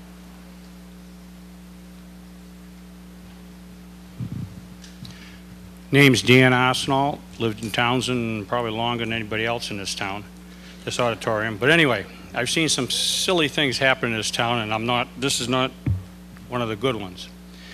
One of the things I'm concerned about is where you're entering Townsend is by our water supply. We got 52 town wells up there, and you're going to do a 400 swatter construction within hundreds of feet of our aquifer that supplies most of our town with most of its water. I hope you're planning on putting up a bond if you destroy our water aquifer and take care of the town of Townsend when our water supply goes bad. The other thing, I hope that you have secured quite a few blasting crews, because most of our town has got a lot of ledge. Where you're planning on crossing Route 13, we've got ledge 1 foot under the surface. We have miles of ledge. Our water department will guarantee that. Now, one of the things I hope that this company will do, no matter what happens, is put up a bond to guarantee us for the next 20, 25 years, if our water is damaged in this town, that they will take care of it. This is something more concerning to me, the water supply for our town, than conservation land. Conservation land is very, very important. But I also notice on your plan that you avoid going through state properties. It's probably easier to take by eminent domain. You do a lot of mile work going around, and you don't want to go through state properties. I think that there's a reason for this, and I believe that our town should make this company put up a bond to guarantee us that whatever is damaged down the road is fixed by them.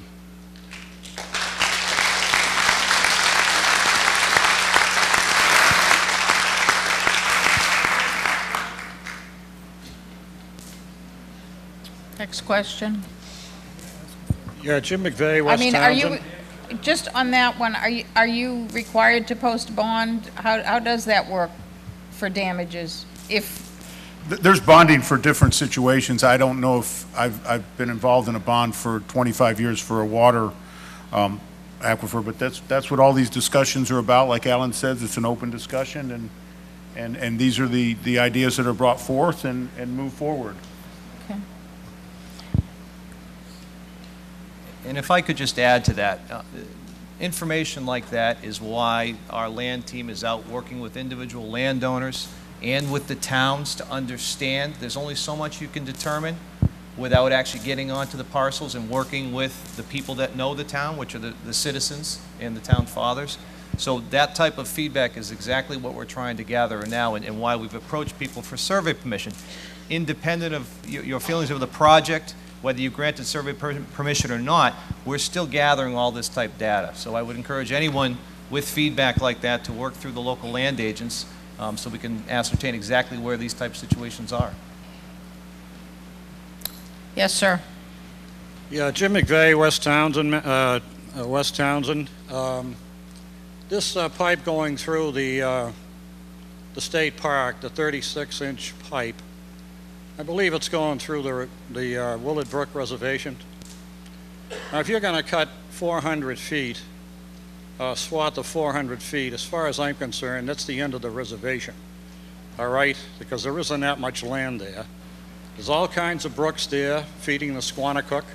Yeah, let me clarify. I'm concerned about people's wells. You're talking about construction, probably dynamiting rock and the rest of that. I can't believe for a minute it's not going to have an adverse effect on this town and the people. And this has already been laid out, and we the people have said nothing about it. It's already been laid out, you know, without word one to the people in this town before that actually took place. There's something wrong with that. As far as the principals on Kinder Morgan, it's my understanding that a former CEO of the Enron Corporation is a prime mover in this project. And that bothers me too.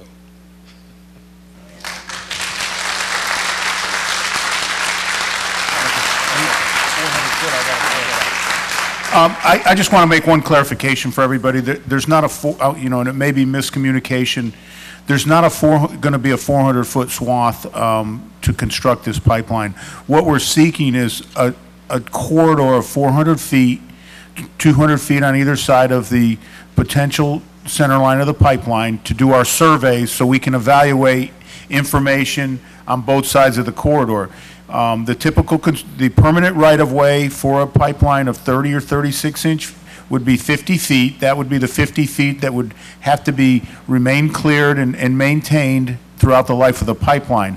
On a pipeline this size, we would take an additional 50 to 75 feet, so that's average 125 feet wide to construct this pipeline, dependent on terrain and side hill and what type of earth has to be moved. So we're not talking 400 feet, we're talking more like 125 feet to 100 feet on construction, reverting back to 50 feet. I just wanted to make that clarification. Thank you. Yes, ma'am. Oh, Hi. this. Raymond Mitzel, I'm on Old Meeting House Road.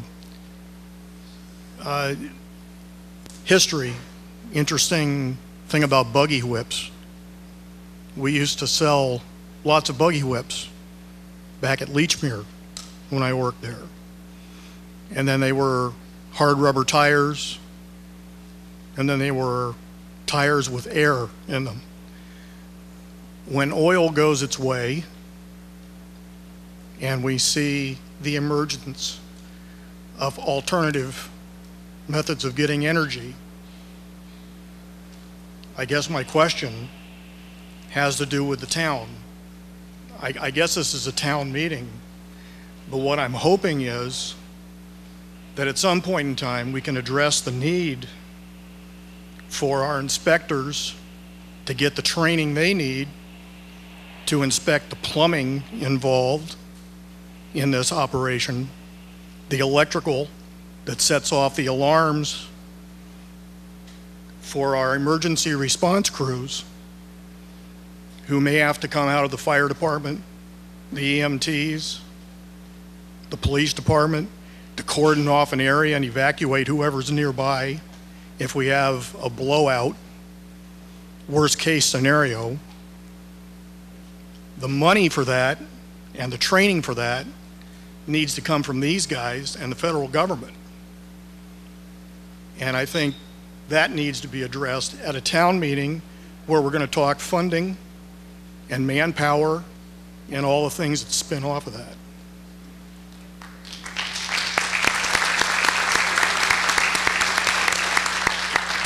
I just want to bring up one point as far as Tennessee Gas, or Kinder Morgan and Tennessee Gas Pipeline. As far as emergency responder, along our system now, throughout the system, we have annual training with the emergency responders to, should there be an event that they have to respond to, there's an emergency training held by our company between them and all the local responders in each of the communities across our pipeline, and it's done annually to be sure that everybody understands everybody's role and what can and can't be done during emergencies.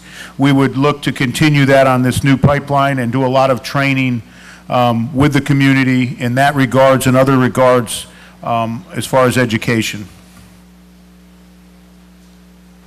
Yes, ma'am. Hello, Julia Stockwell, Lunenburg Road. I'm going to go back to question number 2 about the pipeline. I know you talked about from Pennsylvania up to Wright, New York, you were going to put in a dual pipeline side by side. And I don't know why you're not doing that with the southern route for Massachusetts, because that's a pipeline that already exists. You must already have permits for that, and you already know what's available there for survey. So why are you venturing off in the northern part of Massachusetts? Is it because of cost? The pipeline in Pennsylvania, you're correct, the first section is next to existing pipelines, then it cuts across New York State, and then in New York, before it enters Massachusetts, it's in a corridor. We've got 2 to 3 other pipelines in that location. When we enter the state, when we looked at the routing of this pipeline, we had to get from point A to point B to Drake it. When we looked at coming down the existing system, we've got 2 pipelines in some right-of-ways and 3 pipelines in other right-of-ways. And when you get on the map, I don't know if the map's up, if you get east of Agawam, Massachusetts, Springfield, Massachusetts area, then there's high-density population. Believe it or not, when we built the pipeline in 1951, that was pretty rural, and we've got pipelines now. We have a 50-foot easement for one pipeline, the second pipeline 75 feet. We have 2 pipelines and 75 feet of easements, and we've got growth, commercial growth, housing growth right up to the edge of the easement. So when we were looking at routing the pipeline, yes, we hit more conservation lands on the northern route, but as far as landowner impact and other impacts along the southern route is extreme, and there's other areas where we just can't even follow that corridor. It's so grown up, there's 30 or 40 miles that we would have to deviate from the corridor. That is all going to be part of, those type of information is going to be part of the study when we do our process as far as justifying the route that we picked. Okay, thank you. Ward. I'm Ward Clark. I live on School Street, and I have a question for the Selectmen. When Kinder Morgan approached Townsend to start getting authorization to do surveys, did they show good faith and contact the town and let us know that this was coming up so that you could let the citizens of Townsend know what was happening? We were notified by letter, similar letter, I believe, to what the landowners were getting at the same time. They asked for our permission to come in and do surveys of the town-owned land. That was discussed at one of our meetings. It was put on our website. and we've been talking about it since then. We did not vote on that. And the reason we did not vote on it was because we had not yet had an opportunity to talk with or hear the presentation from Kinder Morgan. We had agreed not to act on it simply by a letter. Did that answer your question? Oh, okay, so that the town didn't respond to Kinder Morgan's letter, but Kinder Morgan felt that it was okay to then go and talk to the citizens directly. No, actually, this meeting took a bit of coordination to happen, and we've been waiting for it for some time. But Kinder Morgan has been knocking on doors for quite a long while and getting folks to sign survey authority. That's correct. Okay, without the town actually knowing about it, it just snuck into town. I would urge you to watch our selectmen's meetings because we've talked about it several times. Okay, thank you. Ward, I'm just looking through my notes. Around the beginning of February, I had initial conversations with Kinder Morgan representatives. So, as Sue said, we received notice around as property owners around the same time that private property owners were receiving notice. So they don't need the town's permission to request survey, just as if there was a development proposed next to your property, a developer wouldn't need the town's permission to survey that property either. Lucinda Ellert from Winchendon. My question is about compensation and replacement. Most people, most landowners in Massachusetts have small parcels under 25 acres. Perhaps out in the heartland where people might own maybe 1,000 acres, compensation for such a pipeline could be profitable, especially if it's on an unused part of their land. I own 6.5 acres, of which about 3 are arable and a part of my small organic farm that I'm developing. And that is the site of the pipeline. I will be wiped out. I want to know how you're going to replace the mill foundations that are 250 years old, how you're going to replace 150-year-old pine trees, how you're going to replace organic heritage apple trees, how you're going to replace my organic garden, and what kind of compensation do you think you can possibly give me that is going to even come close to restoring my life and my livelihood to me, especially since I've talked to my bank and insurance company, and it is fairly likely that both insurance and mortgage will be voided.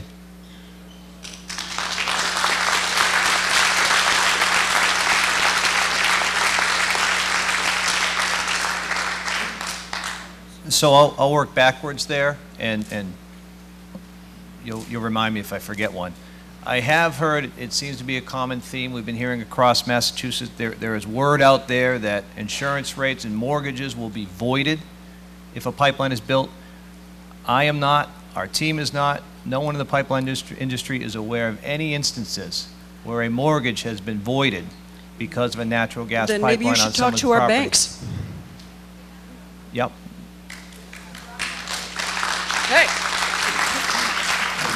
We have, the industry has reached out. We are not aware of any instances where a mortgage or insurance has been voided because of pipeline.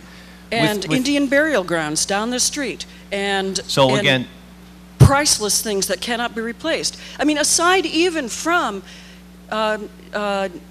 delicate conservation areas which can't be replaced, and watershed that can't be replaced.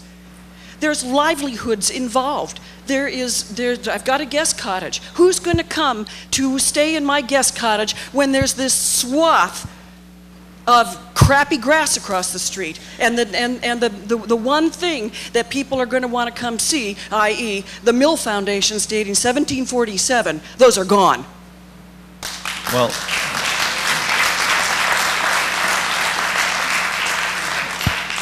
with regards to mill foundations and those type of things, Howdy mentioned earlier, as part of the survey process, just like we heard about the town wells, those are things that would be identified.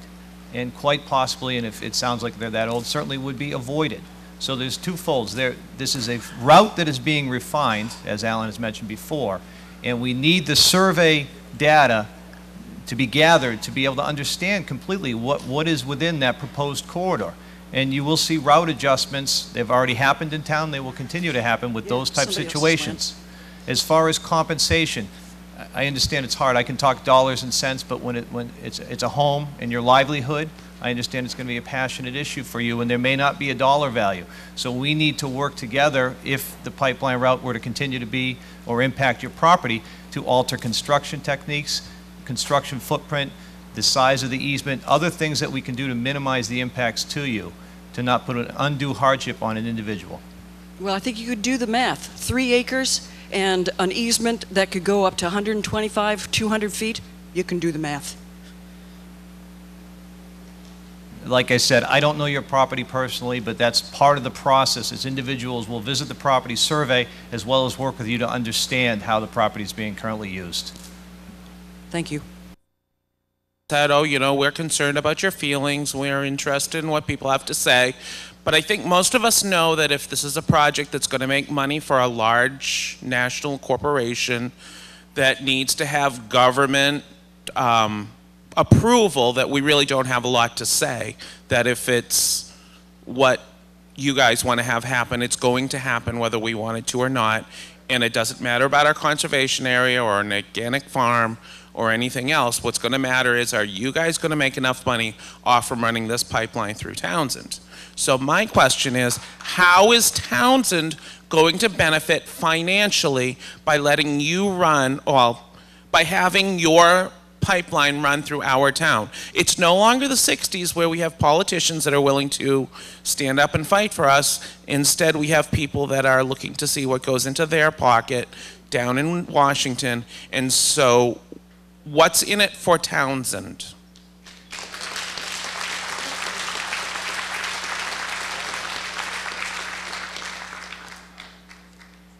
To your comment about the elected officials, I think it's important that you should know that in our meetings with elected officials, we have, you know, Representative Harrington, for example, who we met with earlier this week. She was pretty clear that she wants us to identify alternative routes. The congressional folks we've met with, everyone has been very vocal about what we should do and making sure landowner concerns are taken into account, and their constituents, particularly in the towns, are taken into account. That wasn't my question. My question is, what's in it for Townsend? I know. Are you going to help with our tax base? What's in it for us? Right.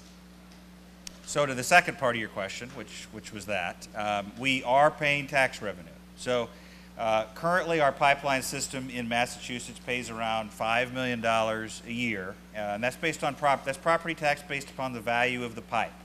And that goes to the state, or that goes to the communities that are being damaged, I mean, that are having the pipeline run through them? It's distributed according to the Massachusetts taxing formula, and a significant amount that goes to the local governments of that. So the new tax, we estimate at this point to be $25 million a year, and how that is divided up amongst the areas that we pass is how much pipe do you have in your towns. And I think, Mark, we have it at this point around 10 miles?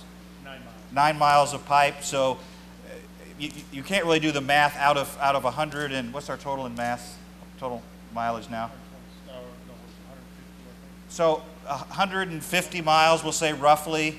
You have 9 miles of that. The total is $25 million. How much locally of that would be distributed? Now, that's not an exact piece, but because it's also size of the pipe and the valuation of the pipe, and that's mainly dependent on the diameter of the pipe.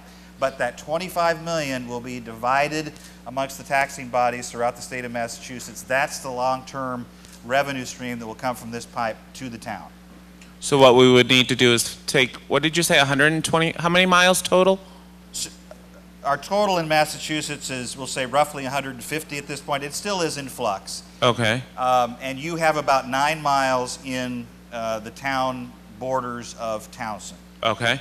So 25 million for the entire state. Yeah. Now it's not a complete apples to apples because the big pipe, the transmission pipe, the 30-inch would obviously be of more value than the, what's the Fitchburg lateral? So what we really want is we want you to put in a great big 60-inch pipe and zigzag it through town. In the end, that's what we want. So what are you showing me there? It's okay. And that's $25 million a year, is that what you pay? Okay. Annually, yes. Annually. Okay. We really can't have back and forth conversations. We're never going to get through. And somehow this line grew after I said it wasn't growing. It's Drew. Yeah, I saw a couple sneak in there. Well, I'm big. You can hide behind me. Okay, that's it, okay? Who's up now gets to talk. After that, no. My name's Russ Collin. I'm on Mellon Road in Winchendon. Can't hear you. My name is Russ Collin. I'm on Mellon Road in Winchendon. I have a neighbor with a very small lot, and it looks as if her house will be directly in the way. Under Massachusetts state law, and I'm less familiar with the federal eminent domain laws, but Massachusetts eminent domain law, once a court decision is taken, the homeowner can be given 30 days notice to evacuate, and then the house can be taken. That's Massachusetts state law. You mentioned earlier that you can't take down a house, and I have to ask, what do you do in the case where you're going through denser populations east of here, and there are houses in the way, and you don't reach, assuming you don't reach amicable settlement for the easement? Just to be clear, there will be no houses taking through eminent domain. One of the routing reasons that we are in conservation areas in some areas is a trade-off, because it's that or you're in certain residential areas. There's some areas on the pipeline route, you're correct, that we go through residential areas. But in those areas, we have to keep a certain distance from those houses, and those houses have to be off both our permanent easement and our construction easement. What's the distance, please? Well, for example, if the easement is 50 feet wide, conceivably that you could have a house on one side and a house on the other and 50 feet in the middle, and that would be the extreme case. In those cases, the easements might be less, but that would be within 25 feet of those two houses, but there would be no houses impact. Those are rare cases, but there are some cases where across this project there are what we call residential construction, where we route it through residentials and have to construct and maintain the pipeline in there. So we have your word that no houses will be taken, even if the law permits it? No houses will be taken. Thank you. Get it in writing. Get it in writing. I believe you Unless it's voluntary, let's go that. You know, if it got to the point where it was voluntary, but it will not be taken by eminent domain or anything like that. There may be an extreme case where that's the settlement and the house is taken, but I don't even know of those cases, to be honest, in all my years with the company. You were getting ready to show a town map when you had some difficulty there. I was wondering if you could put that up. And also, I have two quick comments. I think it's interesting that we're talking about crisis and exporting in the same conversation. I don't really understand that. And also, you talked about it's FERC that's eventually going to have the final decision, and part of that is establishing the need. And I just want to say that you said the need would be established through customer contracts, but to me that just shows that there's a market for it, not necessarily a need. And I'd like to add, I think there's an even greater need to develop alternative sources, and they're probably a long way out because they're not profitable and there's not a market for it yet. And I guess it's just a semantic comment that I don't think contracts necessarily establish a need. They establish that there's a market.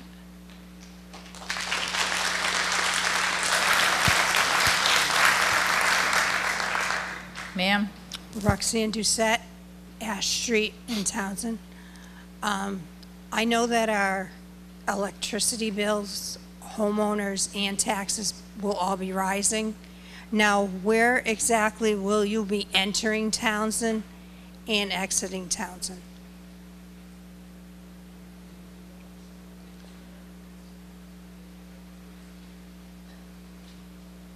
Steve is our local land agent here. You probably recognize him. He'll walk us through that. Steve is our local land agent. He'll walk you through that. We entered Townsend a little bit south of 119 at the State Forest. We follow that in a general easterly direction till we catch some power lines that are just west of Lunenburg Road. We follow those power lines for a stretch, and then we start heading east again, where we cross Route 13,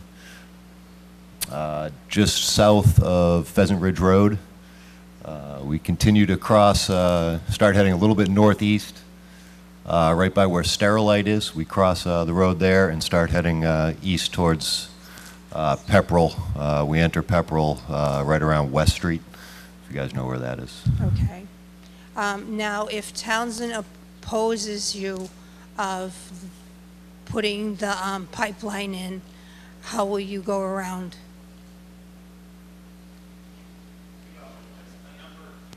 A number of towns have expressed,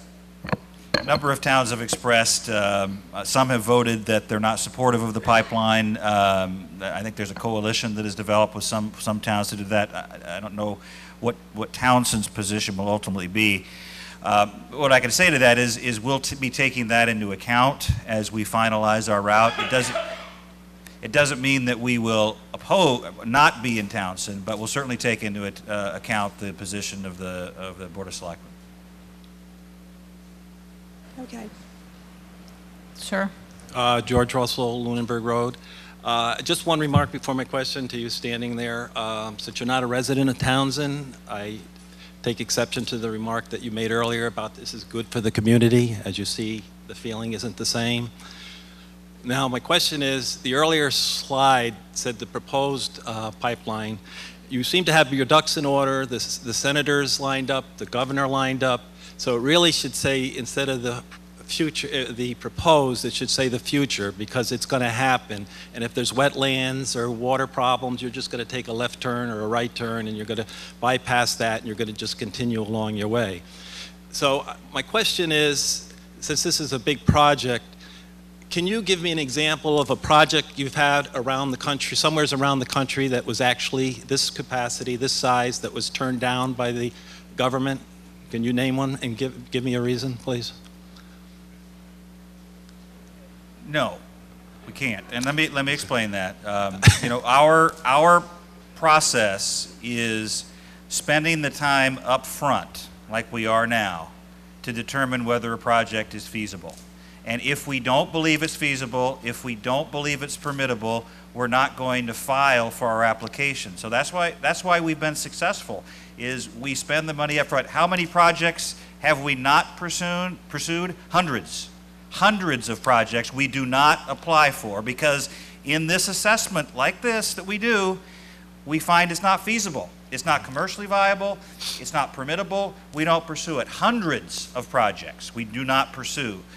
And we won't pursue this one unless we are confident that we can make it through the FERC and state of Massachusetts permitting processes. So once we do that, we are confident, but hundreds of projects have never made it that far. If you look through your FAQ sheets, nowhere it just says continuing to the next process, to the next permitting process. There's no, it didn't work, we're turned back, we're not going to do it. All you're concerned about is the 700 million cubic feet of gas to be signed up, which I'm sure all the distributors are chomping at the bit to have that. So I'm pretty sure in your research, and it seems like you've done a lot of research, you have it all lined up. You have, as I said, the senators, the governor, that this is a foregone conclusion that this is going to happen, and you put a spin on it that it's years away. It's still going to be a problem for this town, and there's no turning back, and that's the feeling that I think we're getting from this meeting. Shirley? Shirley Coit. I'm the town's emergency manager, and as such, I'm deeply concerned about the leaks that you say won't happen, but we all know are a definite possibility. Hazmat is a big issue anywhere, especially when you have so much water around as Townsend does. And I would just like to be sure that you are totally aware of the big problem that a hazmat issue would cause in this town, in this area.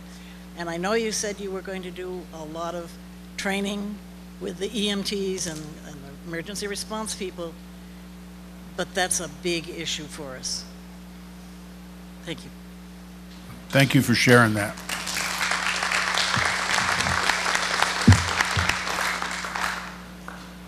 Eric Schaefer, 46 Brookline Street. Want to determine what the demand will be in Massachusetts. You're saying, want to determine what the actual demand will be to meet the emergency need. You're saying that it's 700 million currently? So the 700 million, first of all, we're not the only potential project to service Massachusetts. For example, Algonquin, the other system, is looking at expansion of their system. So the 700 million that we're talking about is what we believe is necessary to justify this project. Other projects may have different, potential projects may have different amounts, but that's our term. That's not the state of Massachusetts or the region's term. That is what we believe. From 2013. It's not the shortfall from 2013 that required the power companies to use oil? Well, the shortfall actually in the last heating season approached 1 billion cubic feet per day at some points. We were turning potential customers away up to 1 billion cubic feet per day. So the estimated demand of the pipeline is about 50% of the 2.2 billion? Potentially. I mean, there's a lot of factors involved with this. And that's how we will scale up the project, whether it is in fact a 30-inch and the compression we were talking about. This may be a pipeline that can handle 1 billion cubic feet per day, and that's how it's constructed at maximum capacity. And when the pipeline reaches Drake, will the pipeline be connected to the Maritimes and Northeast pipeline? Potentially. I mean, Drake is a hub where there are a number of pipelines, and that's why we're going to Drake, because at Drake you can get into other pipelines. So this pipeline has the potential to have an association with the Goldboro liquid natural gas export up in Nova Scotia, Canada? I'm not familiar with that, but once the gas is in our system, remember I talked earlier about the common carrier piece, so that capacity in this line is open. So potentially, yes, potentially gas in this pipeline could end up in a number of sources, including into Canada. I only ask because their corporate sites up in Canada currently present their project as already having this gas coming up through the Maritime pipeline, as if it's already been pre-established. It's not with our pipeline system because we haven't determined whether we're pursuing the project yet. Okay, thank you.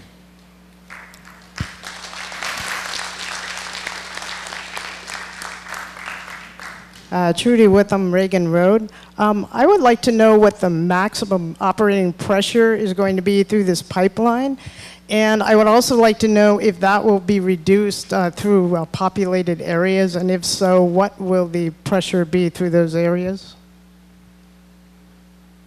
The design pressure of this pipeline system is 1,460 pounds. That's the maximum allowable operating pressure that we'll ever see. Primarily, those will be on near the compressor stations. It will not be reduced to population areas through the federal regulations in our design process. In population areas, the pipeline will have a thicker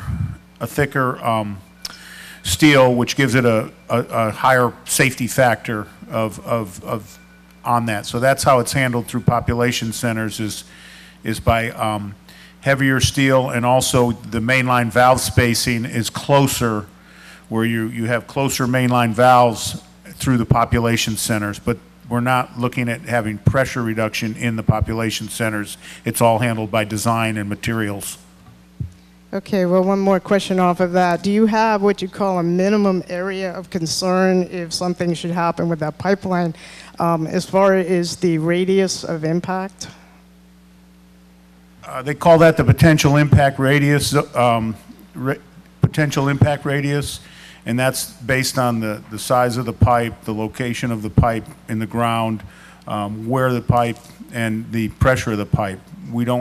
So there is that figure. We don't have it here, but there is a figure, and it's called potential impact zone. Okay, thank you. Yes. Hi, my name is Andrew Shepard. I am State Representative Sheila Harrington's aide, and I felt it was appropriate to just give you guys a quick update on what her current actions are and what she's been doing. She obviously recognizes the feelings of the town, and she's been working with Kinder Morgan, and as of today, she met with fellow legislators throughout Massachusetts that are also affected by the proposed pipeline. Currently, all the other representatives have agreed to sign on to a letter that she'll be writing to the Department of Transportation and other departments to use existing right-of-ways to hopefully co-locate this pipeline, as this has been talked about, along other, like Route 2 and other existing right-of-ways. So I felt it was appropriate, given the conversation that has aroused over the past hour plus and in the heat. And if you guys have any questions for me regarding State Representative Sheila Harrington's position or anything, I will be staying a little bit after the meeting and be more than happy to talk to you. So just a quick update, and that's all. Thank you.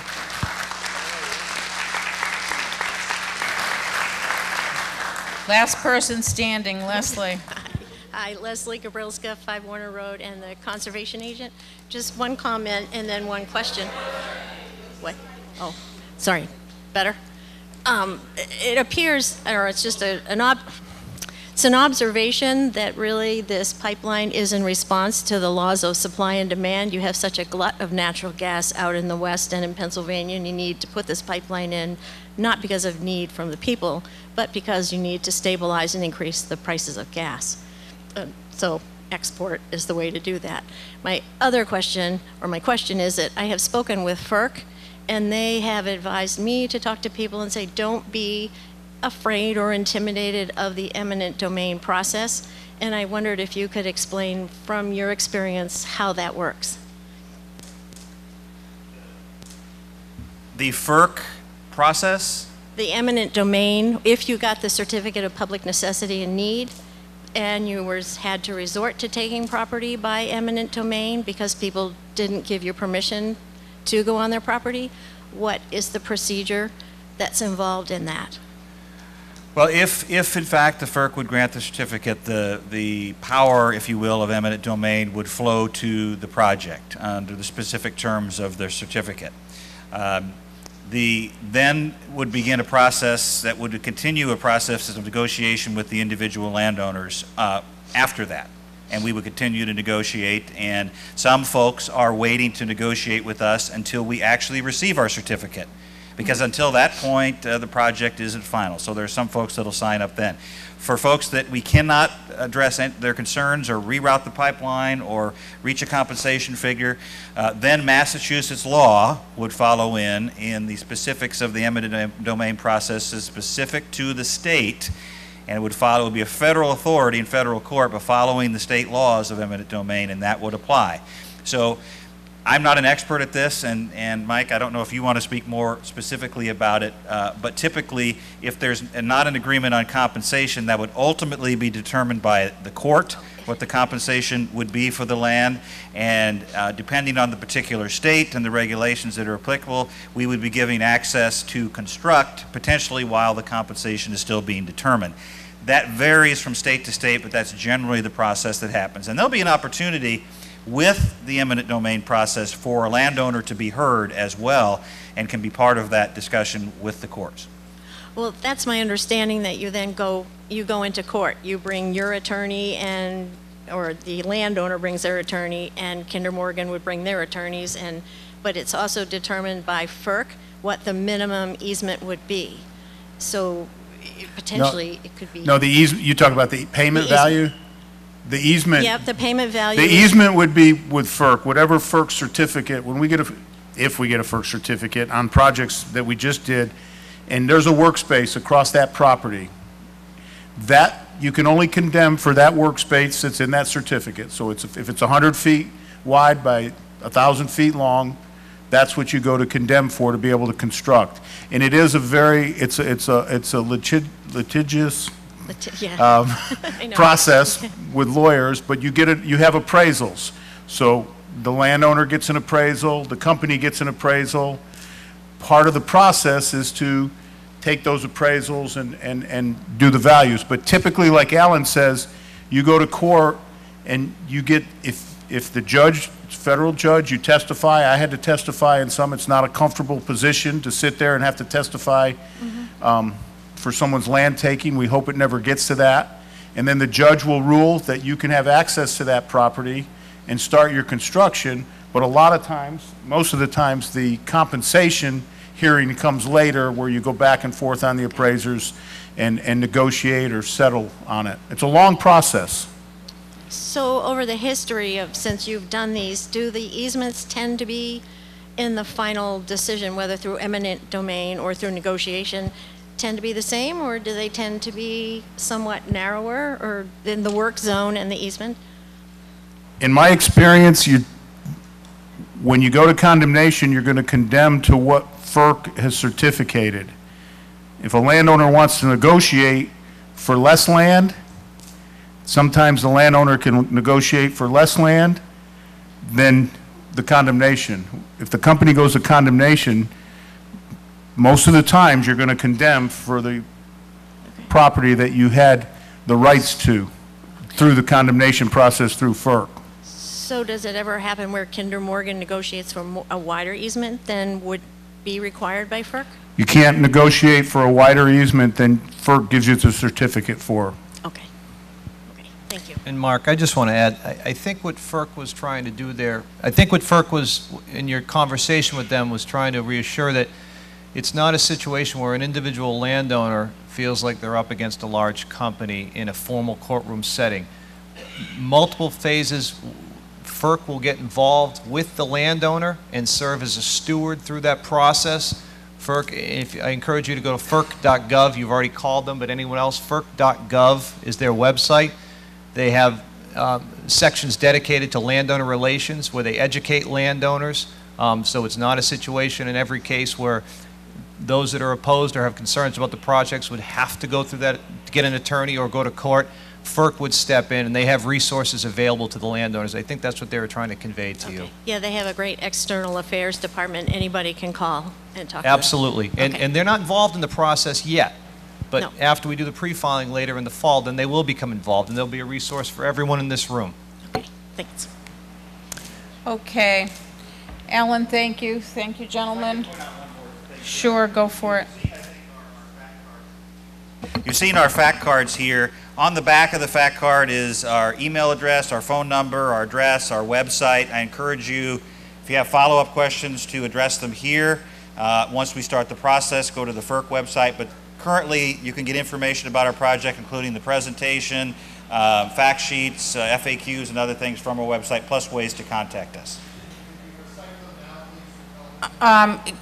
1 second, please. All right, I want you guys to know that we have one more item that we need to discuss about this in case you want to hang around and listen to it. Okay.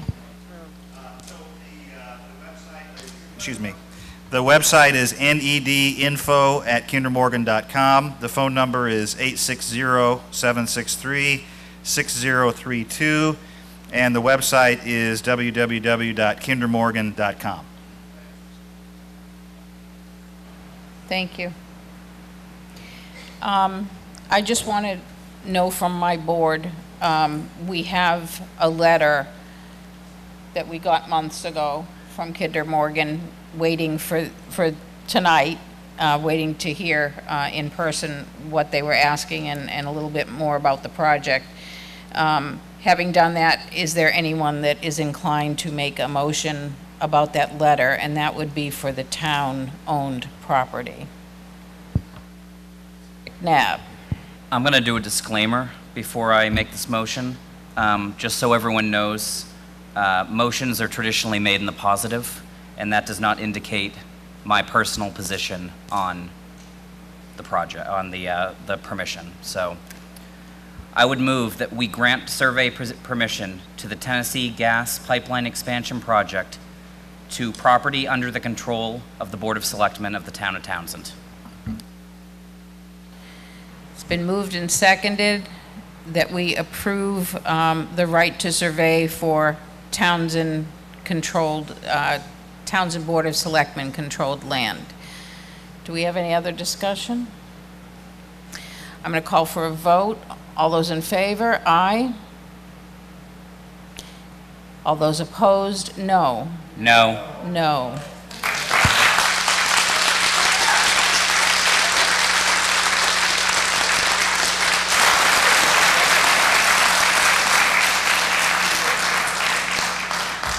I heard 3 no's up here. Okay, thank you.